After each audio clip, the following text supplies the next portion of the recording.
The headline hit the internet at 6:47 a.m. Billionaire CEO Victoria Hale's secret affair with struggling waiter. Love or exploitation? Within hours, Ethan Walker's face was plastered across every tabloid in New York. Reporters camped outside his crumbling apartment building. His son's kindergarten teacher called, concerned about photographers at the school gates. His boss fired him over text. And somewhere across the city, in a glass tower that scraped the clouds, Victoria Hale sat in an emergency board meeting while her ex-boyfriend leaked more photos to the press. Neither of them had planned to fall in love. Neither had expected the world to tear them apart for it. But before we get to the scandal that nearly destroyed 2 lives, let me take you back to where it all started.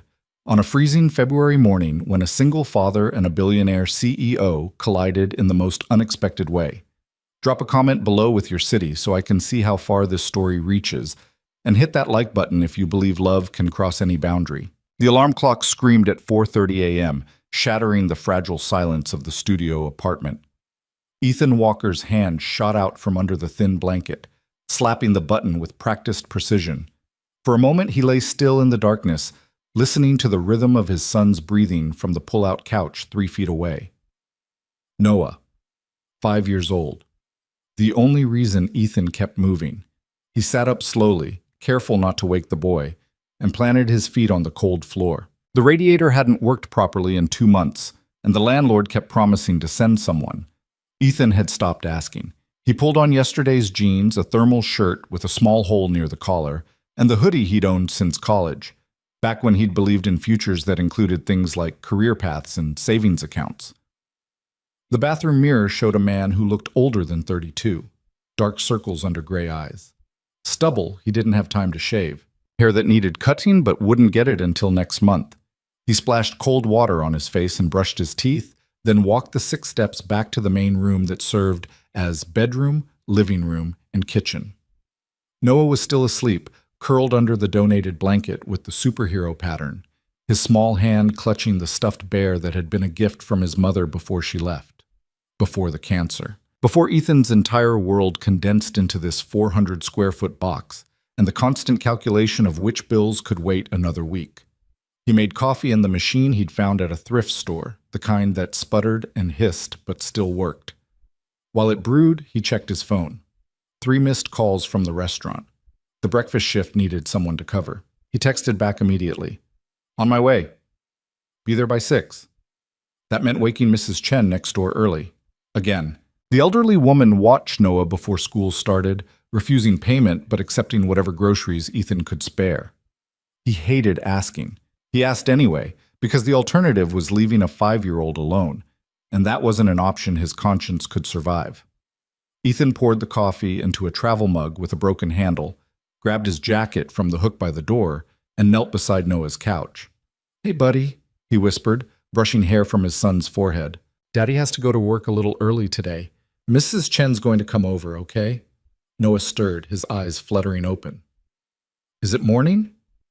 Almost. Go back to sleep. I'll see you tonight. Promise? The question hit like it always did, a reminder that promises had been broken before, that a 5-year-old shouldn't have to ask for guarantees that his father would come home. Promise, Ethan said, pressing a kiss to Noah's head. I love you. Love you too, Daddy. He texted Mrs. Chen, locked the apartment door, and took the stairs down 4 flights because the elevator had been broken for a month. The February air outside hit like a slap, wind cutting through his jacket as he hurried toward the subway station 6 blocks away. The city was just waking up, garbage trucks rumbling through streets, delivery vans double-parked outside bodegas, homeless men huddled in doorways with cardboard signs. Ethan kept his head down and walked fast. He had $47 in his bank account until Friday, a MetroCard with 2 rides left, and rent due in 9 days. The breakfast shift would help. Every shift helped. The subway platform was crowded with the early morning workforce, nurses ending overnight shifts, janitors heading to office buildings, delivery drivers clutching coffee cups.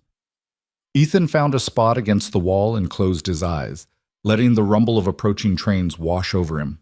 He'd been a teacher once, 4th grade. He'd loved it. The way kids' faces lit up when they finally understood a concept, the notes parents sent thanking him for caring, the feeling that he was building something that mattered. Then Sarah got sick. Stage 4 pancreatic cancer. The medical bills piled up faster than insurance could cover them. He burned through their savings in 6 months, maxed out credit cards, took out loans he'd never be able to repay. She died 3 weeks before Noah's 4th birthday, and Ethan was left with a mountain of debt, a traumatized child, and a teaching salary that couldn't cover both. So he'd made a choice. He quit, moved to a cheaper apartment, and started working whatever jobs paid cash or offered flexible hours. Restaurants mostly. Delivery driving when he could borrow a car. Warehouse shifts on weekends when Mrs. Chen could take Noah for longer stretches. It wasn't a career. It was survival. The train screeched into the station. Ethan squeezed into the packed car, grabbed an overhead rail, and swayed with the motion as the subway hurtled downtown toward the restaurant district where Manhattan's elite paid $30 for avocado toast and $50 for eggs Benedict. He arrived at Aurelius at 5:52 a.m., using the employee entrance in the alley behind the building. The kitchen was already chaos. Line cooks shouting in Spanish, pans clanging, the head chef screaming about a missing shipment of truffles. Ethan clocked in, changed into his server uniform, black slacks, white button-down, black tie, and checked the reservation list. Walker! The floor manager, a perpetually stressed woman named Claire, appeared beside him clutching a tablet. You're taking the private dining room. VIP breakfast at 7:30. Ethan's stomach dropped. I've never worked private dining. You have now. Marcus called in sick, and you're the only one here who doesn't look hungover. She shoved the tablet at him. Guest name is Victoria Hale. She owns half the buildings in this city, so don't screw it up. Smile, be invisible, and for the love of everything holy, don't spill anything. Victoria Hale. Even Ethan, who didn't follow business news or society pages, recognized the name. Hale Industries, real estate empire. One of those faces that appeared on Forbes covers with headlines like The Woman Who Built Manhattan or Self-Made Billionaire at 40. Got it, he said, taking the tablet. Invisible. Don't spill. I mean it, Walker. This woman tips like a normal person's monthly rent if you don't piss her off. He nodded and headed toward the private dining room, a glass-walled space overlooking the street with a single table set for one. Fresh orchids in the center. Silverware polished to mirror brightness. A menu listing items that didn't include prices because anyone eating here didn't need to ask. Ethan checked his reflection in the hallway window, smoothed his tie, and took a breath. He'd served plenty of wealthy people before. The trick was staying pleasant and forgettable. They didn't want conversation. They wanted efficiency. At 7:28, Victoria Hale walked through the restaurant entrance. She wasn't what he expected. The photos online showed someone polished and untouchable. Severe business suits, hair pulled back, expression that could cut glass. The woman who entered the private dining room looked tired. Her suit was impeccable, charcoal gray with razor-sharp tailoring, but there were shadows under her eyes and tension in her jaw. She carried a leather briefcase in one hand and her phone in the other, already mid-conversation. I don't care what the zoning board says, James. Find the loophole. She didn't look at Ethan as she sat down, setting the phone on speaker while she opened the briefcase. We have 6 weeks until groundbreaking, and I'm not pushing the timeline because some bureaucrat wants a bigger bribe. Ethan poured water into her glass, silent and efficient. I'll handle it, the voice on the phone said. But Victoria, you need to... I need to what? Her tone was ice. Take a break? Delegate? I've heard it all, James. Call me when you have a solution. She ended the call and finally looked up at Ethan. Her eyes were sharp, pale blue, the kind that seemed to see through polite facades directly into whatever truth you were hiding. Coffee, she said. Black. And I'll have the smoked salmon with poached eggs. Right away, Ms. Hale. He turned toward the door just as it swung open.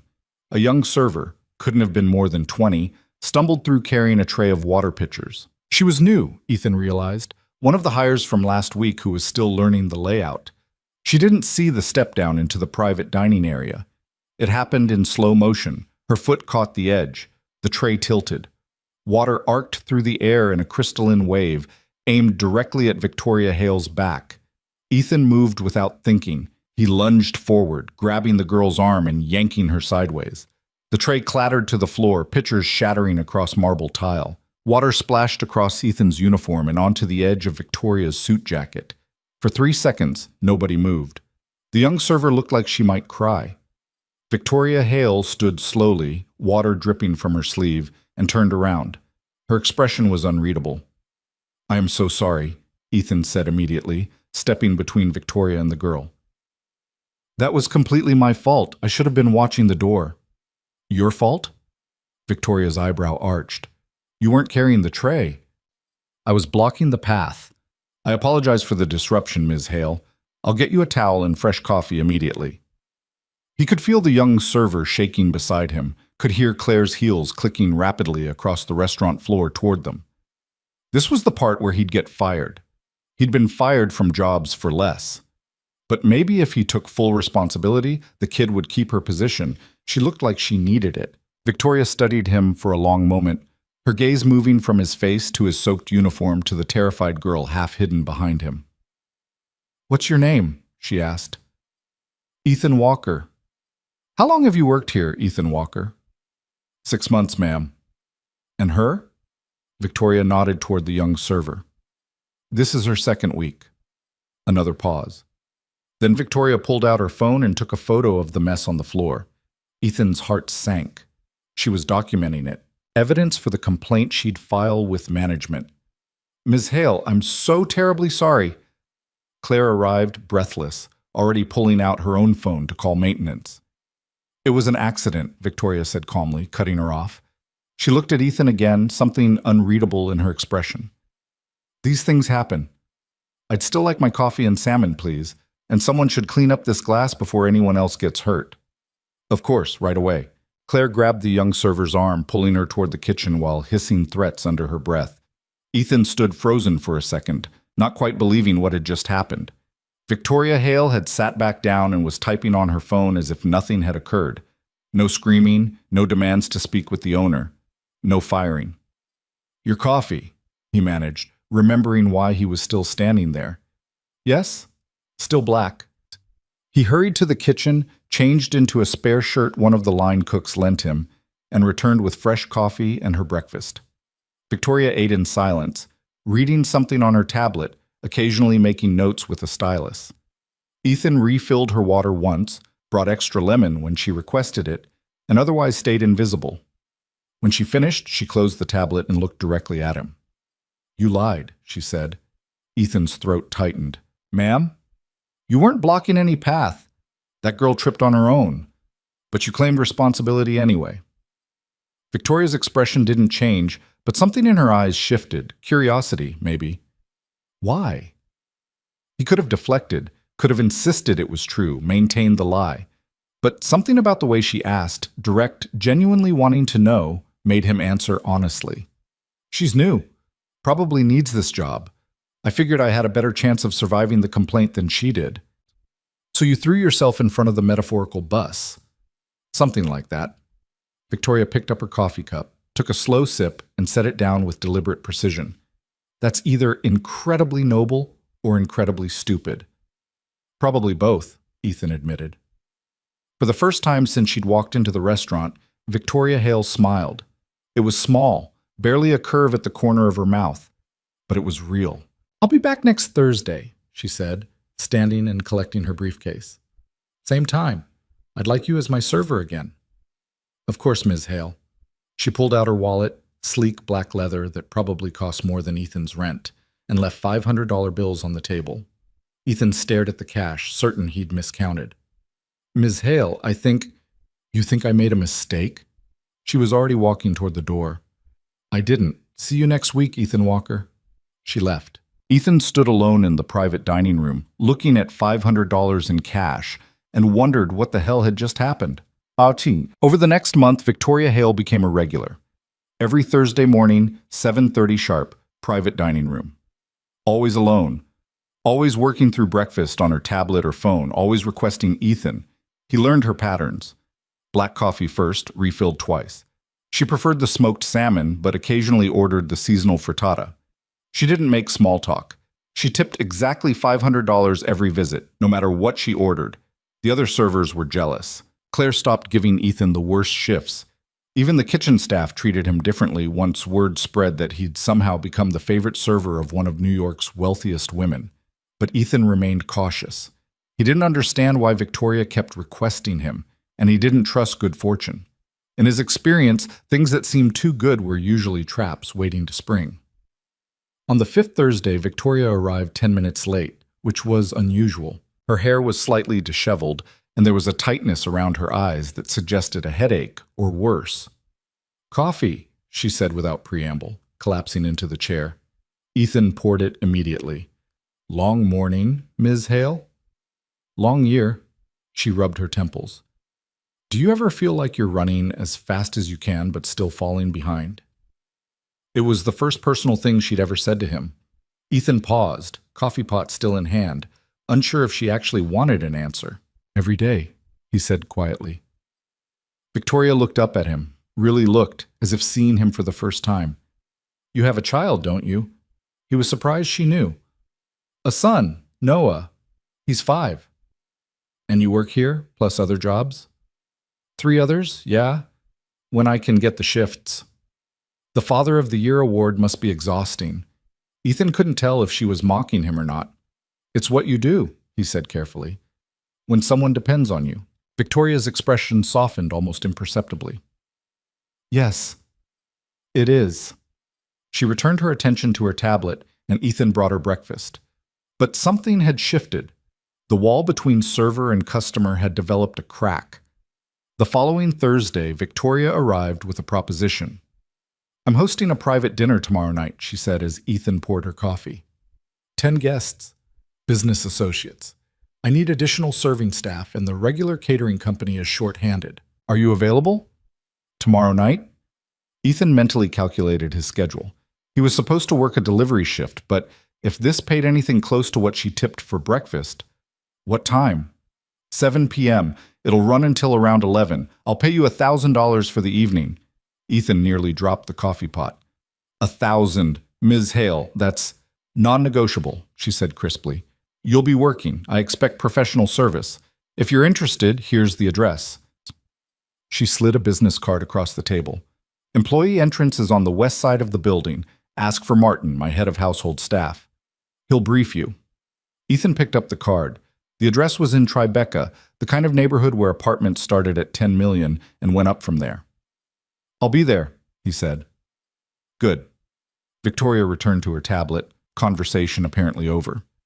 That night, Ethan told Mrs. Chen he had a special job and asked if she could watch Noah until midnight.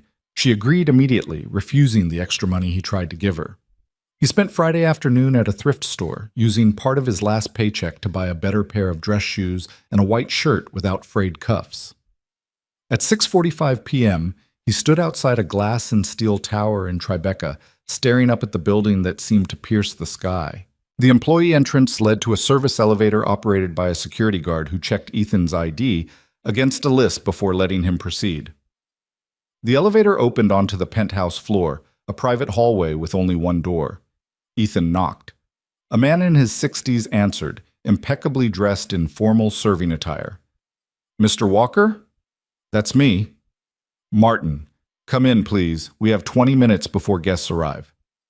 The penthouse was breathtaking. Floor-to-ceiling windows overlooking the Hudson River and the Manhattan skyline. Minimalist furniture that somehow looked both comfortable and worth a fortune. Art on the walls that Ethan suspected belonged in museums. And space. So much space that his entire apartment could have fit in the living room alone. Martin led him through a quick tour of the kitchen, the dining room where the table was already set for 10, the service protocols Victoria expected. 2 other servers were already there, both professionals who clearly did this regularly. Ethan felt out of his depth, but focused on Martin's instructions. Ms. Hale values discretion above all else, Martin said as they finished the briefing. You'll hear conversations tonight that should never be repeated. Understood? Understood. Good. Guests will begin arriving in 10 minutes. Take your position in the kitchen. The dinner was unlike anything Ethan had experienced. The guests were titans of industry, CEOs, investors, a senator, a federal judge. They spoke in shorthand about deals worth hundreds of millions, about policy decisions that would affect thousands of lives, about power plays and strategic moves that sounded more like chess than business. Victoria presided over it all with calm authority. She'd changed into a midnight blue dress that probably cost more than a car, her hair swept up, diamond earrings catching the light. She looked untouchable, a woman who commanded rooms and shaped cities with a phone call. But twice during the evening, when Ethan was refilling wine glasses or clearing plates, her eyes found his across the room. Just for a second, just long enough for him to see the exhaustion she hid from everyone else. The guests left around 11. Martin dismissed the other servers, but asked Ethan to stay and help with final cleanup. By midnight, the penthouse was restored to perfect order and Martin handed Ethan an envelope. "Ms. Hale asked me to give you this. Good work tonight." "Thank you." Ethan opened the envelope and found $1,500 bills. "Martin, this is more than Ms. Hale's instructions," Martin said firmly. "Good night, Mr. Walker." Ethan took the service elevator down, walked out into the February night, and stood on the sidewalk holding more cash than he'd seen in months. His hands were shaking. This wasn't normal. None of this was normal. Wealthy people didn't notice servers. They didn't request the same one repeatedly. They didn't pay triple for a few hours of work. Whatever was happening, Ethan didn't understand it, and that made him nervous. But Noah needed new shoes. The landlord was threatening eviction. The medical debt wasn't going away. Ethan pocketed the money and headed for the subway. He didn't see the photographer across the street, camera with a telephoto lens pointed at Victoria's penthouse windows, capturing images of the young man in serving clothes leaving the building just after midnight. 3 weeks passed. Victoria continued her Thursday breakfasts. She hired Ethan for 2 more private dinners. The money was extraordinary, enough that he paid his rent on time for the first time in a year, bought Noah new clothes, and even started a small savings account. But the attention was increasing. Other staff at Aurelius whispered about Ethan's sudden good fortune. Claire made comments about knowing the right people. The other servers treated him with a mixture of resentment and curiosity. Ethan tried to ignore it. He showed up on time, worked hard, and went home to his son. Whatever interest Victoria Hale had in him would eventually fade. Wealthy people moved on. This was temporary. Then came the Thursday morning that changed everything. Victoria arrived at Aurelius looking worse than he'd ever seen her. Her suit was wrinkled, actually wrinkled, which seemed impossible for someone whose appearance was usually flawless. Her hair was pulled back in a hasty ponytail. She wasn't wearing makeup. "Coffee," she said, sitting down heavily. "And cancel my breakfast order. I'm not hungry." Ethan poured the coffee. "Are you all right, Ms. Hale?" "No." She laughed, but it was bitter. "Do you follow business news, Ethan?" "Not really." "Lucky you." Victoria pulled out her phone and slid it across the table. The screen showed a news article. Hale Industries faces hostile takeover attempt. Former partner seeks control of empire. Ethan scanned the article. Something about a corporate power struggle, a former business partner trying to acquire enough shares to force Victoria out of her own company. "I'm sorry," he said, unsure what else to offer.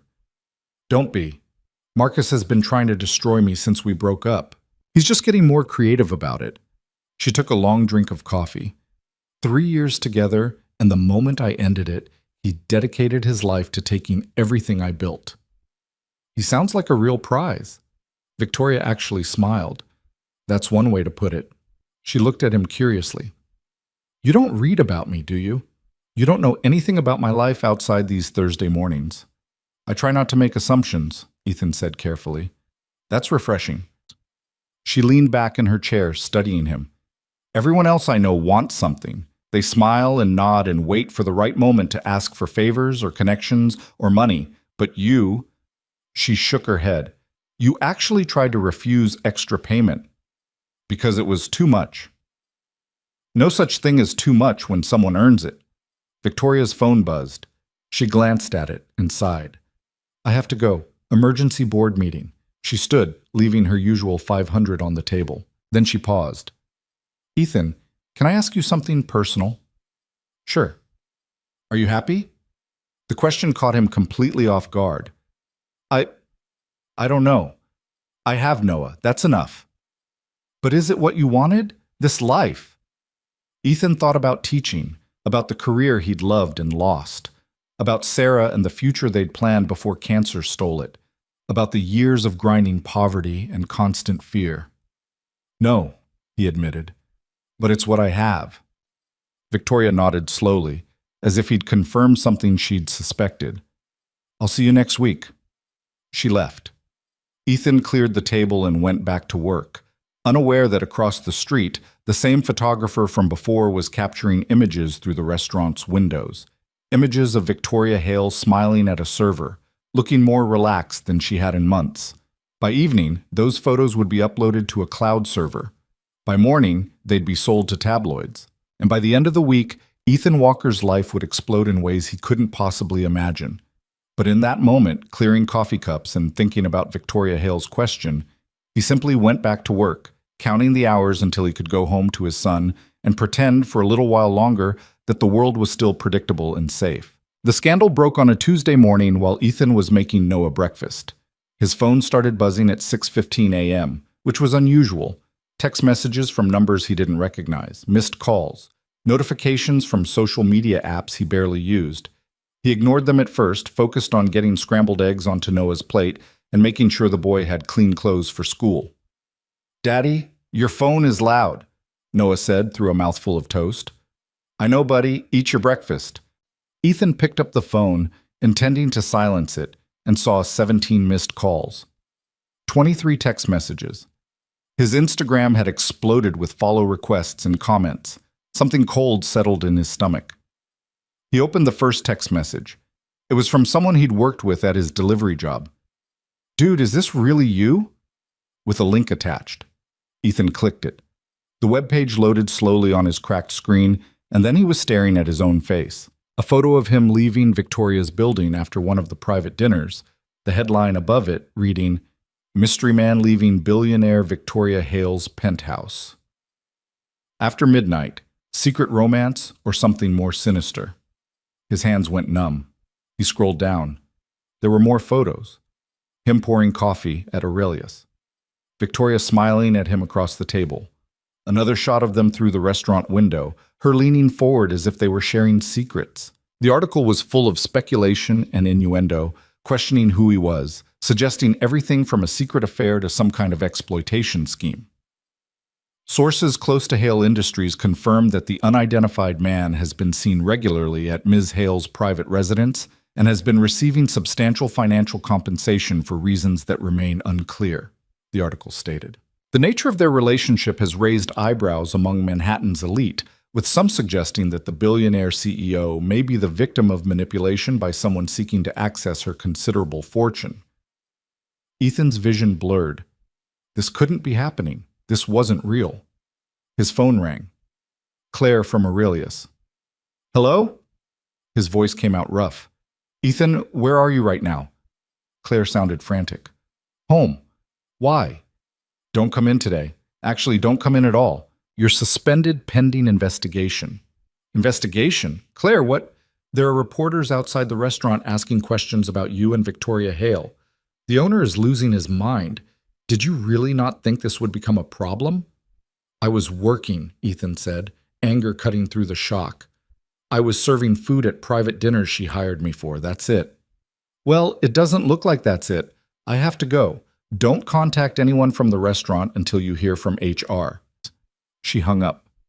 Ethan stood frozen in his tiny kitchen, the smell of burned eggs filling the air, while his son ate breakfast and hummed a song from school. The phone rang again. Unknown number. He answered without thinking. "Is this Ethan Walker?" A woman's voice, professional and sharp. "Who's asking?" "Rebecca Chen from the Metro Daily. I'm doing a story on your relationship with Victoria Hale and was hoping to get your side of things. Can you confirm that you've been regularly visiting her penthouse? What is the nature of your relationship? Have you received money or gifts from Ms. Hale?" Ethan hung up. The phone immediately rang again. Different number. He declined the call. Another call came through, then another. "Daddy, who keeps calling you?" Noah was watching him with wide eyes, sensing something wrong. "Nobody, buddy. Finish your breakfast, okay? We need to get you to school." But when Ethan walked Noah to the bus stop 20 minutes later, there were two people with cameras waiting outside his building. They started snapping photos the moment he stepped onto the sidewalk. "Mr. Walker, Can you comment on your relationship with Victoria Hale? How long have you been seeing her? Is it true she's paying you? Ethan grabbed Noah's hand and walked faster, his heart pounding. Noah was looking around with confusion and fear, not understanding why strangers were shouting at his father. Don't look at them, Ethan said quietly. Just keep walking. They made it to the bus stop. Ethan knelt down to Noah's level, blocking the photographers with his body. Listen to me, Noah. Some people are going to be asking weird questions for a little while. If anyone approaches you at school, you don't talk to them. You go find your teacher immediately. Understand? Why are they taking pictures of us? Because they're confused about something, and they think I can help them. But it's nothing bad, okay? Everything's fine. It was a lie. Nothing was fine. But Noah was 5 years old and didn't need to carry his father's panic. The bus arrived. Ethan hugged his son tight, kissed his forehead, and watched him climb aboard. As the bus pulled away, he turned to face the photographers who had followed him down the block. I have nothing to say, he told them. Please leave me alone. Just a few questions, Mr. Walker. No. He walked back to his building, ignoring the shouted questions, and took the stairs 2 at a time up to his apartment. Inside, he locked the door and leaned against it, breathing hard. His phone wouldn't stop buzzing. He turned it off completely, then sat on the edge of his bed and tried to think. This was insane. He'd served food at some dinners. He'd been polite and professional. Victoria had tipped generously, but that wasn't illegal. There was no relationship beyond employer and employee. Why was this a story? But even as he thought it, he knew why. Because Victoria Hale was one of the most powerful women in New York, and he was nobody. Because the optics looked bad even though nothing bad had happened. Because the internet loved a scandal, especially one that suggested a wealthy woman might be getting exploited by a poor man, or vice versa. Ethan pulled out his laptop and searched his own name. The results made him feel sick. Dozens of articles, blog posts, social media threads. People he'd never met were discussing his life, his choices, his motives. Some were defending him, most weren't. The comment sections were vicious. Obviously a gold digger. She's lonely, and he's taking advantage. What kind of man uses a billionaire for money? This is what happens when people get desperate. His past was being excavated and distorted. Someone had found his teaching certification and was speculating about why he'd left the profession. His late wife's obituary had been discovered and twisted into a sob story he was supposedly using to manipulate Victoria. There were photos of Noah. Someone had gotten pictures of his son, with captions questioning what kind of father would put his child in this situation. Ethan closed the laptop before he put his fist through the screen. He sat in silence for a long time, trying to control his breathing, trying to figure out what to do. He needed to talk to Victoria. She had to know what was happening. Maybe her lawyers could fix this, issue a statement, make it clear that their relationship was purely professional, but he didn't have her personal number. All their interactions had been through the restaurant or arranged by Martin. He couldn't exactly call Hale Industries and ask to be transferred to the CEO. His phone rang again, even though he'd turned it off. He realized it was the landline, the ancient corded phone that came with the apartment and that he'd never disconnected because it was cheaper than a second cell line. He picked up. Hello? Ethan, it's Martin, from Ms. Hale's residence. Relief flooded through him. Martin, thank God. Is Ms. Hale aware of... She's aware. She's currently in meetings with her legal team and public relations advisors. She asked me to contact you directly. Are you safe? Are there reporters at your location? There were 2 outside earlier. I don't know if they're still there. Stay inside. Don't speak to anyone from the media. Ms. Hale's lawyers will be issuing a statement this afternoon clarifying the nature of your employment relationship. In the meantime, she wanted me to give you her private number in case you need to reach her directly. Martin recited the number. Ethan wrote it down on the back of an envelope, his hand shaking. Tell her I'm sorry, Ethan said. I don't know how this happened, but I never meant for any of this to affect her. She knows that. She also wanted me to tell you that she's handling it. Don't worry. Don't worry. As if that were possible when his face was all over the internet and reporters were stalking his apartment building. After Martin hung up, Ethan sat with Victoria's number in his hand for 15 minutes before he found the courage to call it. The phone rang 3 times before she answered. Ethan. Her voice was tense but controlled. Are you all right? I'm fine. Victoria, I don't understand what's happening. I didn't talk to any reporters. I know you didn't. This is Marcus. Your ex? He hired a private investigator to follow me months ago. The photographer, the leaked photos, the anonymous sources feeding information to tabloids. It's all him. He's trying to create a scandal that will force my board to question my judgment and leadership. Ethan felt anger surge through him. So I'm just collateral damage in his revenge plot? Yes. Victoria's honesty was almost startling. And I'm sorry. I should have anticipated this. I should have been more careful. Careful about what? Hiring someone to serve dinner? About being seen with someone who doesn't fit the narrative people expect. About letting myself have one small part of my life that felt normal. She paused, and when she spoke again, her voice was softer.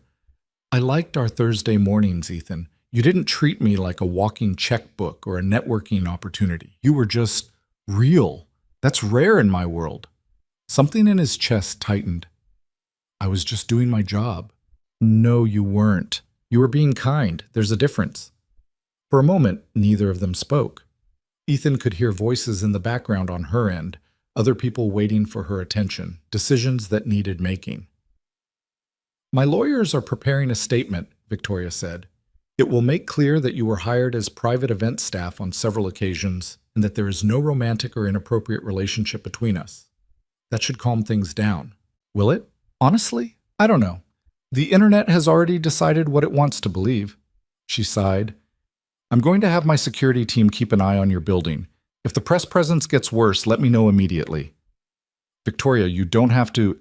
Yes, I do. This is my fault. You're dealing with consequences that should be mine alone. Another pause. I have to go. My PR team is waiting. But Ethan, if this gets too much, if you need anything, call me directly, day or night. Okay? And for what it's worth, I'm sorry you're going through this. You don't deserve it. She hung up before he could respond. Ethan sat in his quiet apartment, holding the phone, and wondered how his life had spiraled so completely out of control in the span of a single morning. The statement from Victoria's lawyers was released at 2 p.m. Ethan read it on his laptop, hope flickering in his chest. Victoria Hale, CEO of Hale Industries, wishes to clarify recent media speculation regarding her professional relationship with Ethan Walker. Mr. Walker was hired on several occasions to provide catering support at private business functions hosted by Ms. Hale. All compensation was appropriate for the services rendered. There is no personal relationship between Ms. Hale and Mr. Walker beyond a standard employer-employee arrangement. Ms. Hale values her privacy and asks that the media respect the privacy of all parties involved. It was clear, direct, and completely insufficient. Within an hour, the internet had torn it apart. People questioned why a billionaire needed to hire one specific server repeatedly. Others pointed out that the photos showed them looking too comfortable with each other. Conspiracy theories multiplied. Some claimed Victoria was lying to protect her reputation. Others suggested Ethan had forced her to issue the statement. A few thought the whole thing was a publicity stunt. By evening, the story had grown bigger. News outlets were running segments about it. Talk shows were making jokes. Someone created a hashtag that was trending nationwide. Ethan's other jobs called. The delivery company suspended him. The warehouse told him not to come in until the media attention died down. Within 24 hours, he'd lost every source of income except the money Victoria had already paid him. When he picked Noah up from school, a reporter tried to approach them in the parking lot.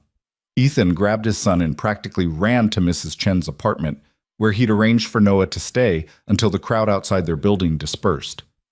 Daddy, why are those people following us? Noah asked, tears in his eyes. They're just confused, buddy. It'll stop soon. But it didn't stop. It got worse. On Wednesday, someone leaked Ethan's financial records, his debt, his eviction notices from 2 years ago, his late wife's medical bills. The narrative shifted. Now he wasn't just a gold digger. He was a desperate man who'd seen an opportunity and seized it. The story became about class, about what people would do when backed into a corner, about the gap between the rich and everyone else. Ethan stopped reading the articles. He stopped checking his phone. He stayed inside and waited for it to blow over. Thursday came, his usual morning to see Victoria at Aurelius. He couldn't go, of course. He was suspended, and even if he wasn't, the restaurant would be mobbed with photographers. His phone rang at 7:30 a.m. exactly. Victoria. "I'm sorry," she said without preamble. "I know this was supposed to be our morning." "It's fine." "It's not fine. None of this is fine." She sounded exhausted. "Ethan, I need to ask you something, and I need you to be completely honest." "Okay." "Marcus is going to approach you. Maybe not today, maybe not this week, but soon. He's going to offer you money to say that I coerced you, or that there was something inappropriate in our relationship, or some other lie designed to damage my reputation. When he does, I need you to say no." Ethan's grip tightened on the phone. "You think I'd betray you for money? I think you're in an impossible situation because of me. I think you have a son who depends on you and bills that are crushing you. I think Marcus will offer enough money to change your life, and I wouldn't blame you for considering it. I'm not going to lie about you, Victoria. Even if it means financial security for Noah?" The question hit him like a physical blow. Because she was right. He would do almost anything for his son. Almost. "Even then," Ethan said quietly, "I don't lie. Especially not about people who've only ever been decent to me." He heard her exhale, a sound that might have been relief or something else he couldn't identify. "Thank you," she said softly.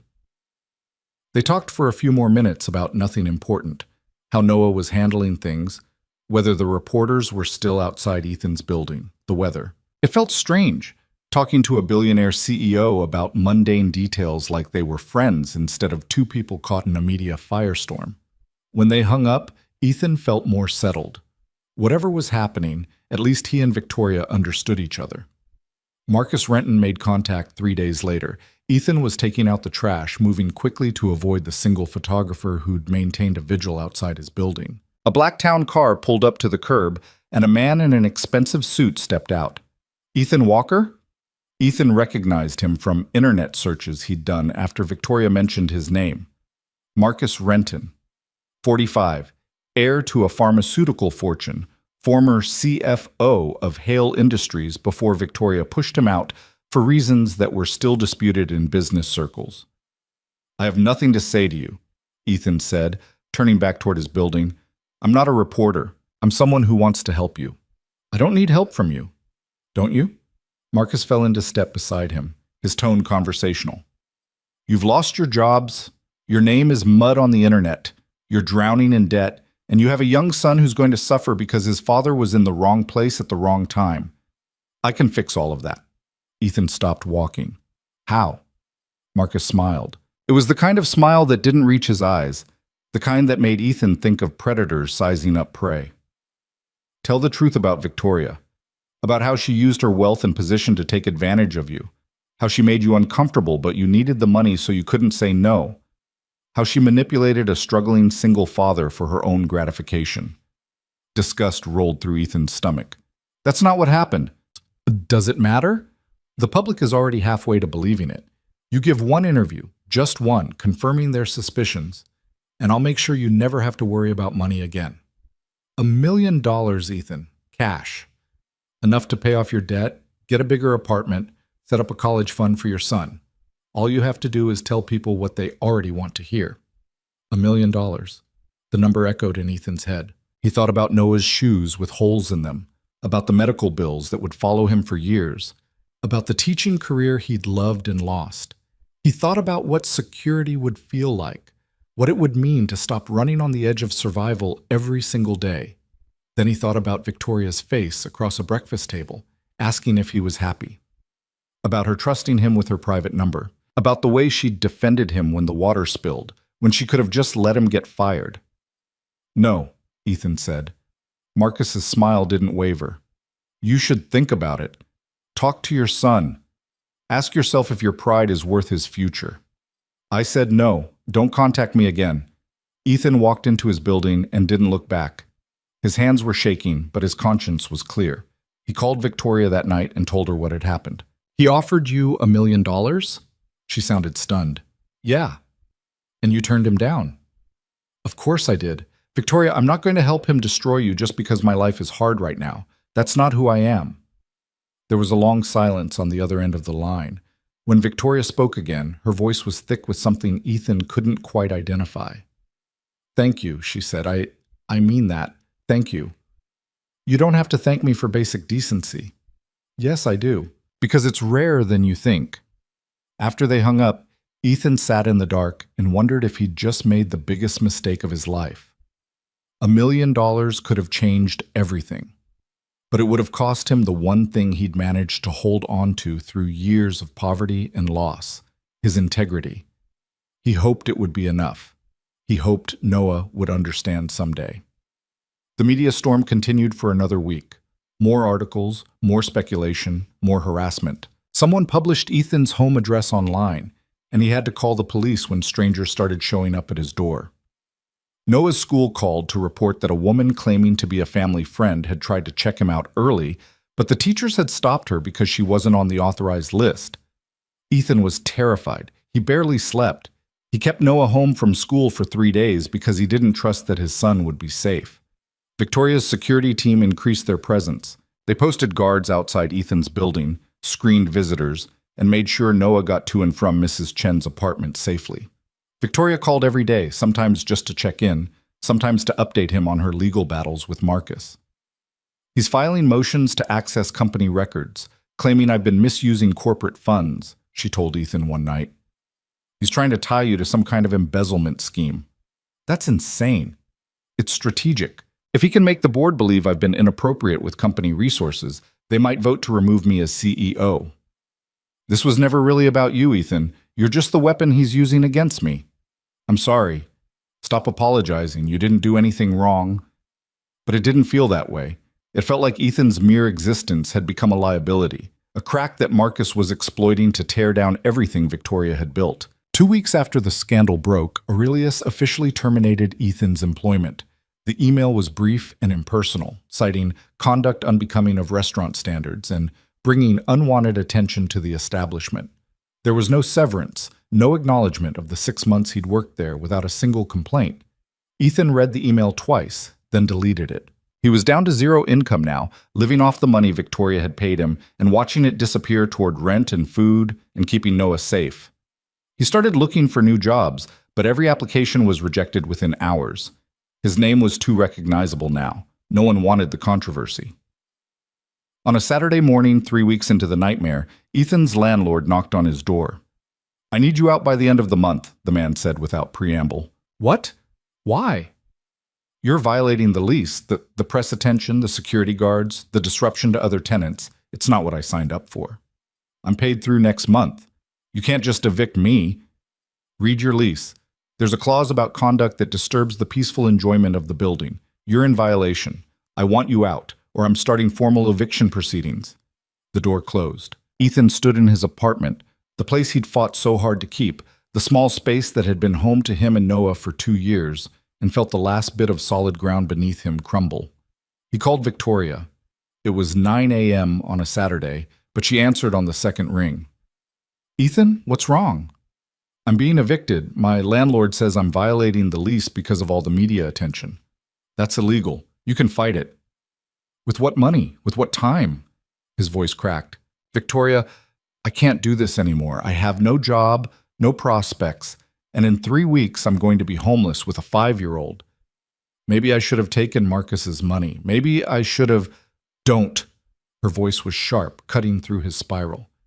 Don't second-guess yourself. You did the right thing, and I'm not going to let you lose everything because of it. You can't fix this. Watch me.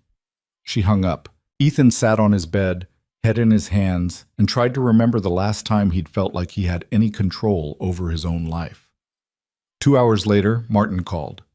Mr. Walker, I have a proposal from Ms. Hale that I'd like to discuss with you. Do you have a few minutes?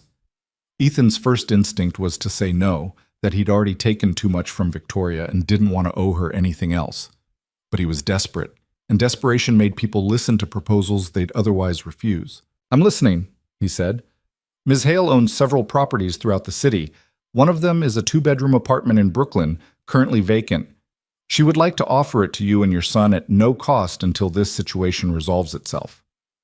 Martin, I can't accept that. She anticipated you would say that. She asked me to remind you that this isn't charity. It's her taking responsibility for the situation she inadvertently created. She also pointed out that you have a son to think about, and pride is less important than his stability. Ethan closed his eyes. He hated that she was right. He hated that he was in a position where accepting help from a billionaire was the only option that didn't end with Noah sleeping in a shelter. "Okay," he said quietly. "Thank you. Tell her thank you. She also wanted me to inform you that her legal team has put together evidence proving that Marcus hired the private investigator and orchestrated this entire media campaign.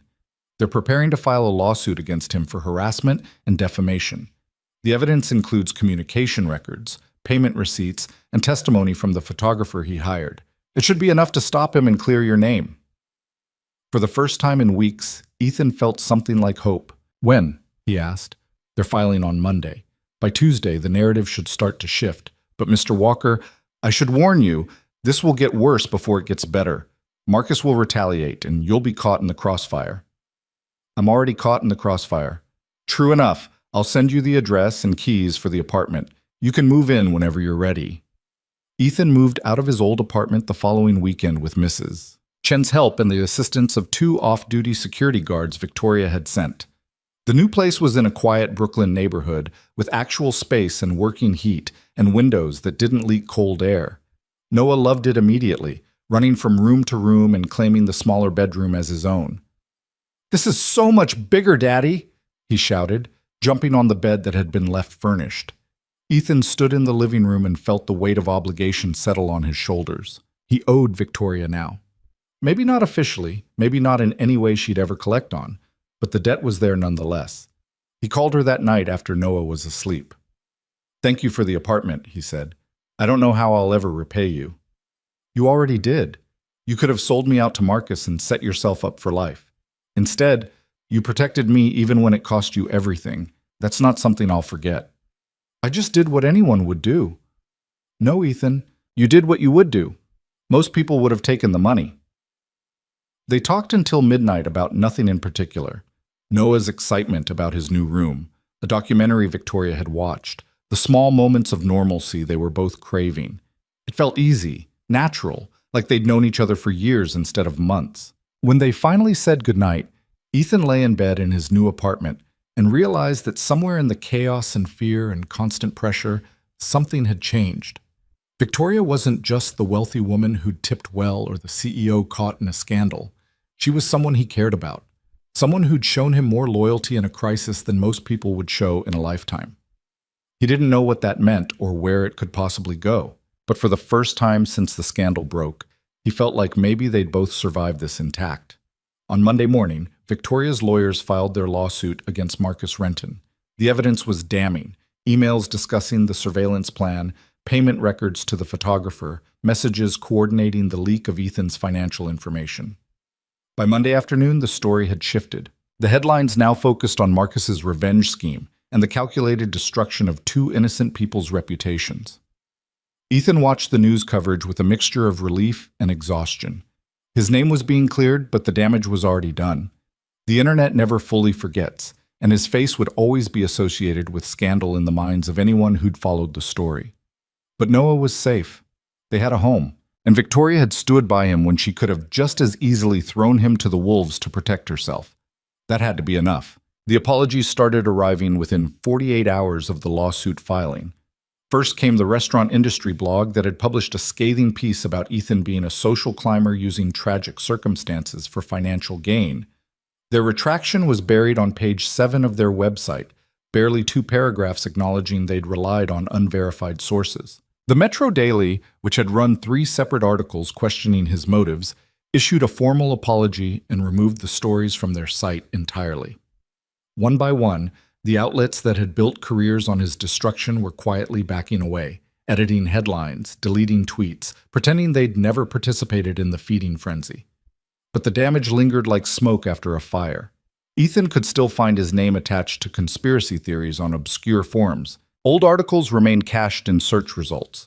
The comment section stayed active with people who either hadn't seen the updates or simply didn't care about the truth. He tried not to look. Most days he succeeded.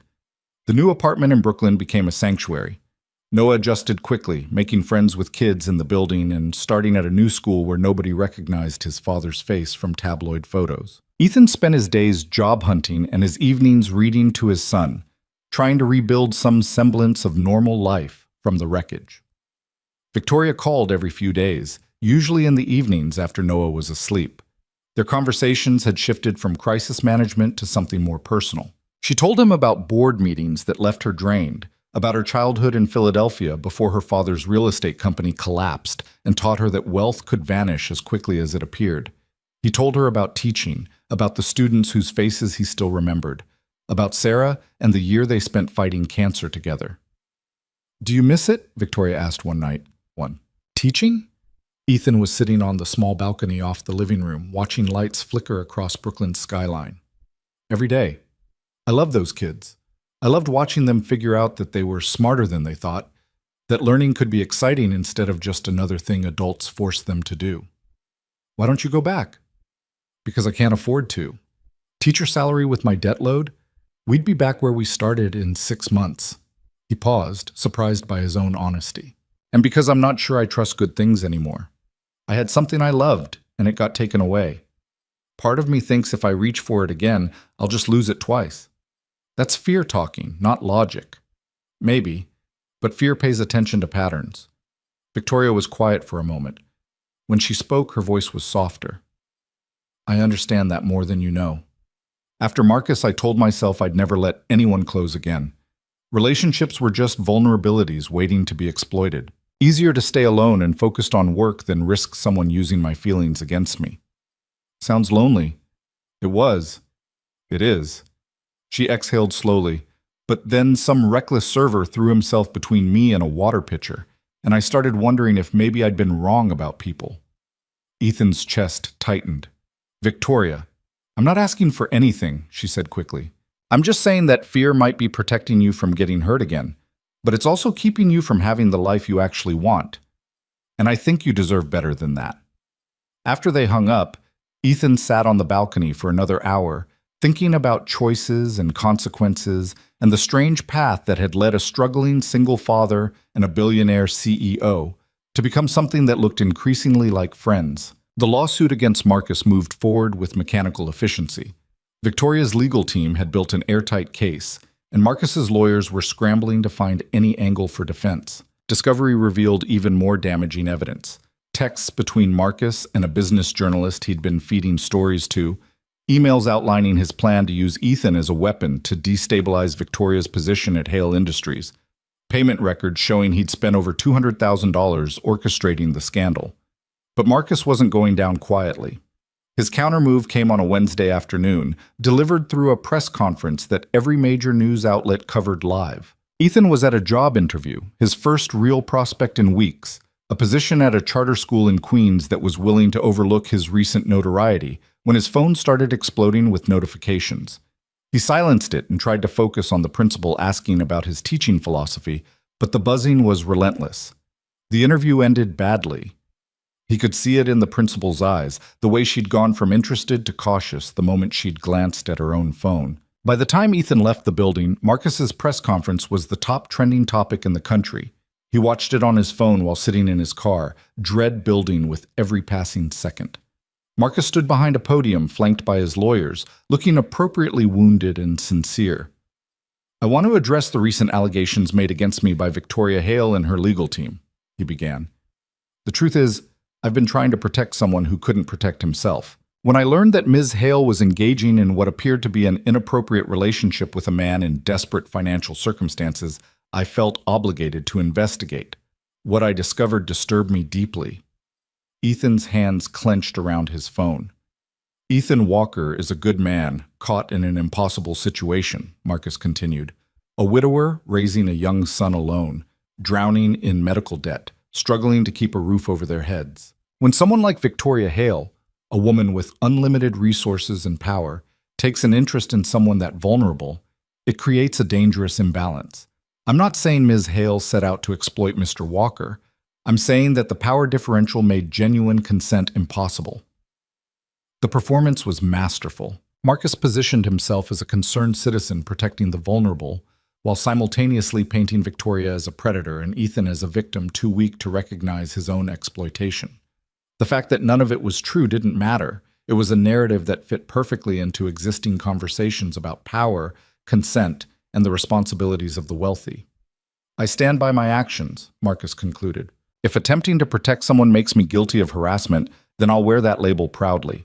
All I ever wanted was to ensure that Ethan Walker and his son were safe from a situation that had already cost them so much. The press conference ended. Within minutes, the internet was ablaze with renewed speculation. Support split along predictable lines. Those who believed Marcus was a hero standing up to an abusive billionaire, and those who saw through the manipulation. But the damage was done. The narrative had shifted again, and this time Ethan was being framed as too damaged and desperate to know what was good for him. His phone rang. Victoria. "Don't watch it," she said immediately. "Too late. He's lying. You know he's lying." "I know, but half the country doesn't." Ethan leaned his head against the steering wheel. "Victoria, he made me sound like a helpless victim who can't think for himself. Like I'm some broken thing you're taking advantage of. Because that's the only angle he has left. If he can't prove corruption, he'll try to prove I'm morally unfit to lead my own company. It's all about controlling the board's perception." Her voice was tight with controlled fury. "My lawyers are preparing a response.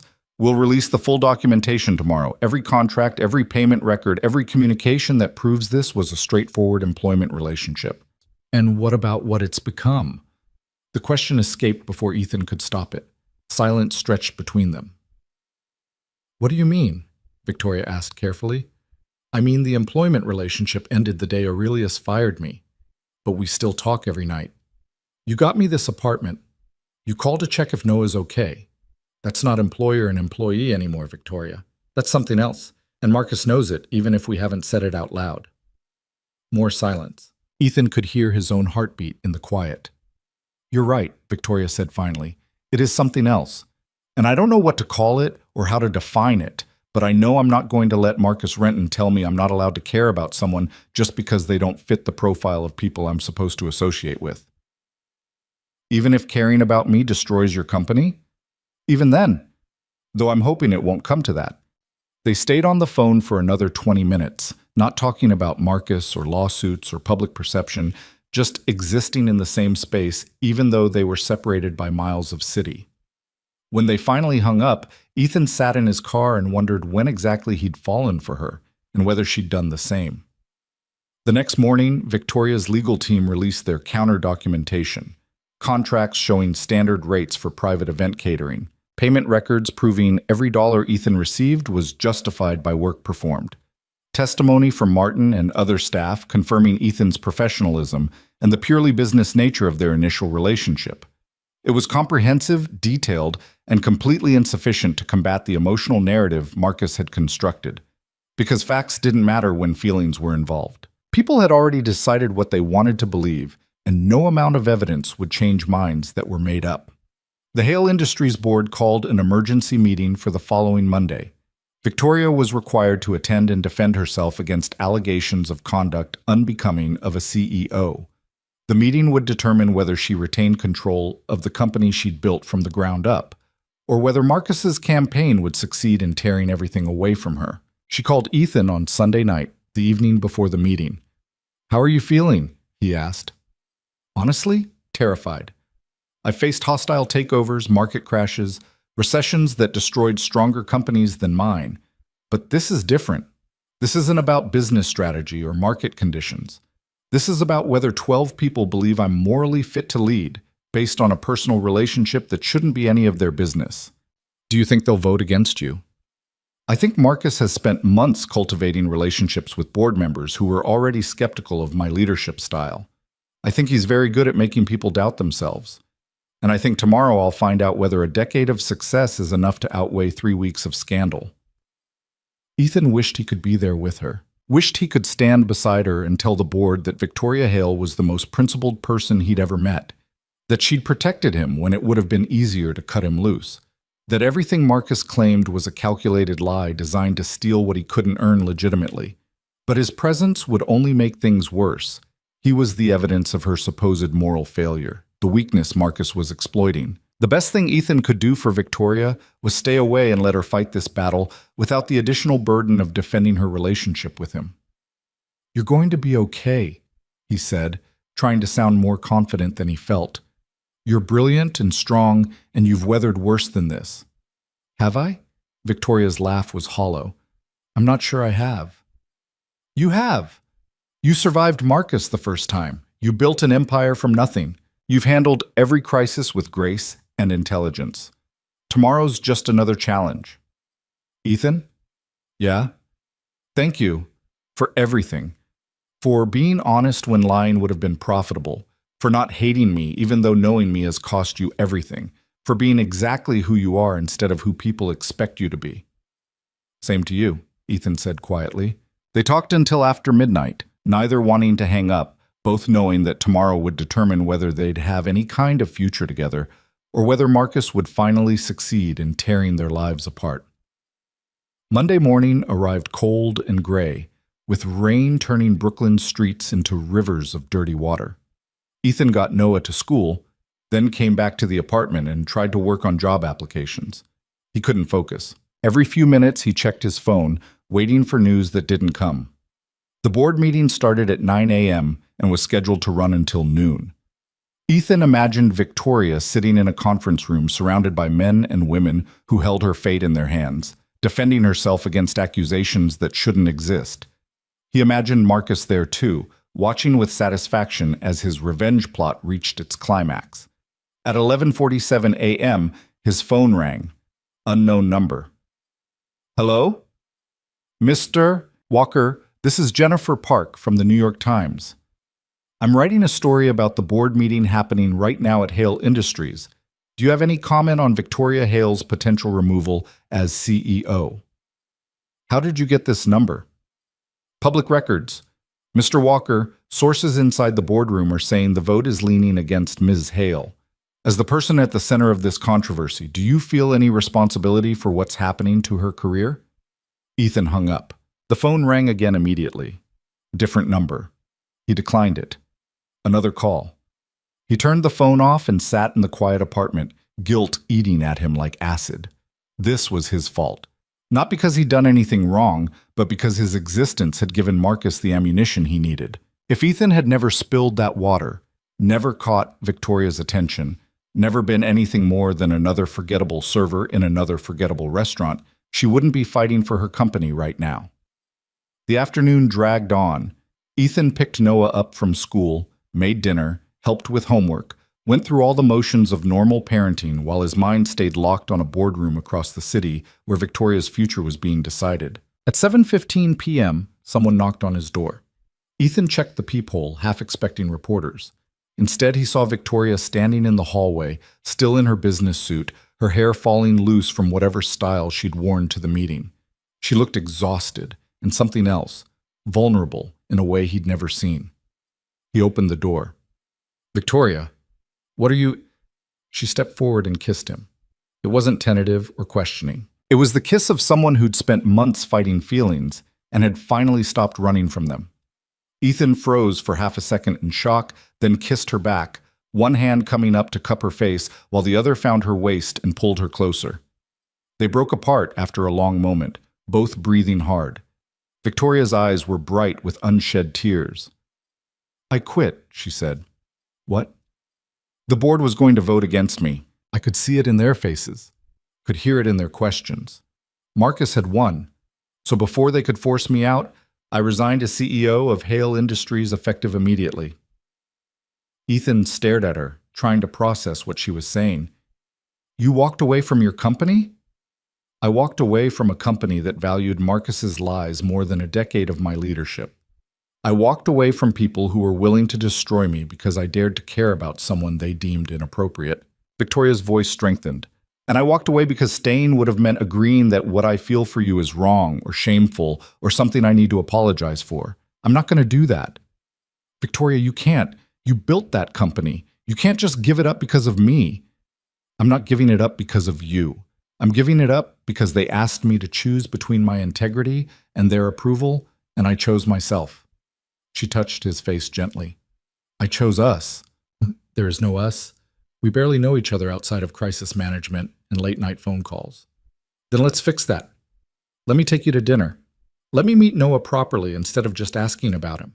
Let me see if what I think I feel is real or just adrenaline and proximity and shared trauma. Ethan wanted to say yes.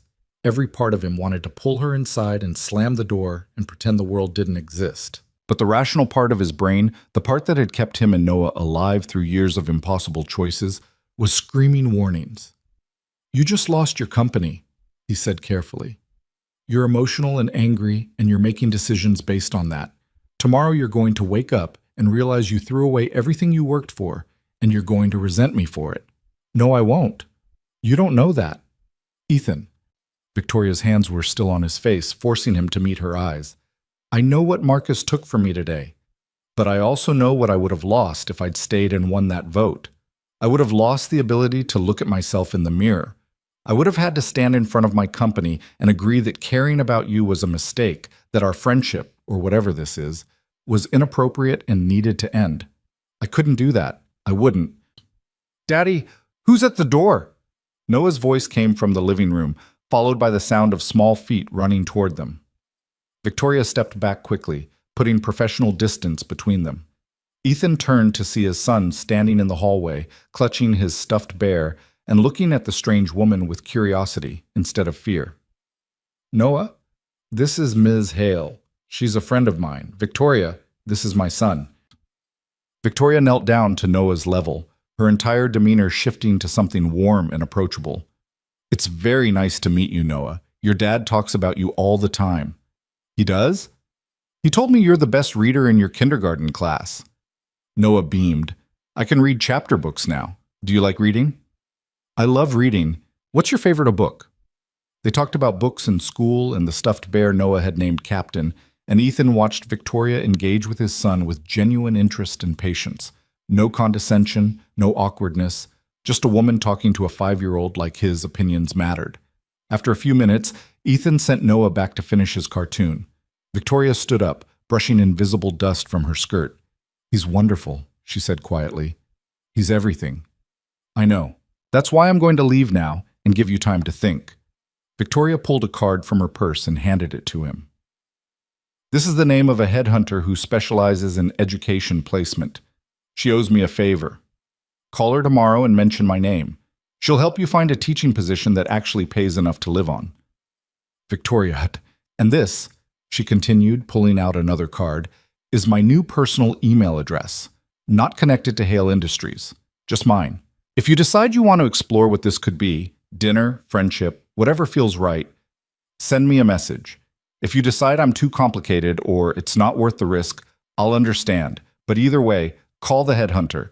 You deserve to have the career you love, regardless of what happens between us."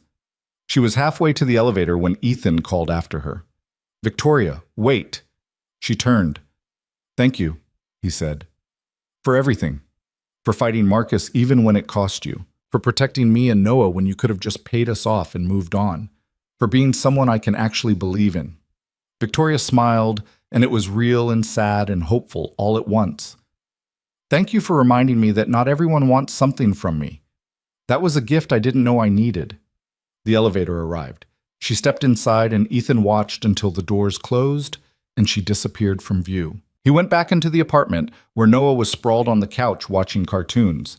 His son looked up at him with innocent curiosity. "Is Mrs. Hale your girlfriend, Daddy?" "Nobody. She's just a friend." "But she was looking at you the way Mommy used to look at you in the pictures." Ethan's throat tightened. Noah barely remembered Sarah, but he'd studied the old photos enough to recognize love when he saw it. "It's complicated," Ethan said finally. "Because she's rich?"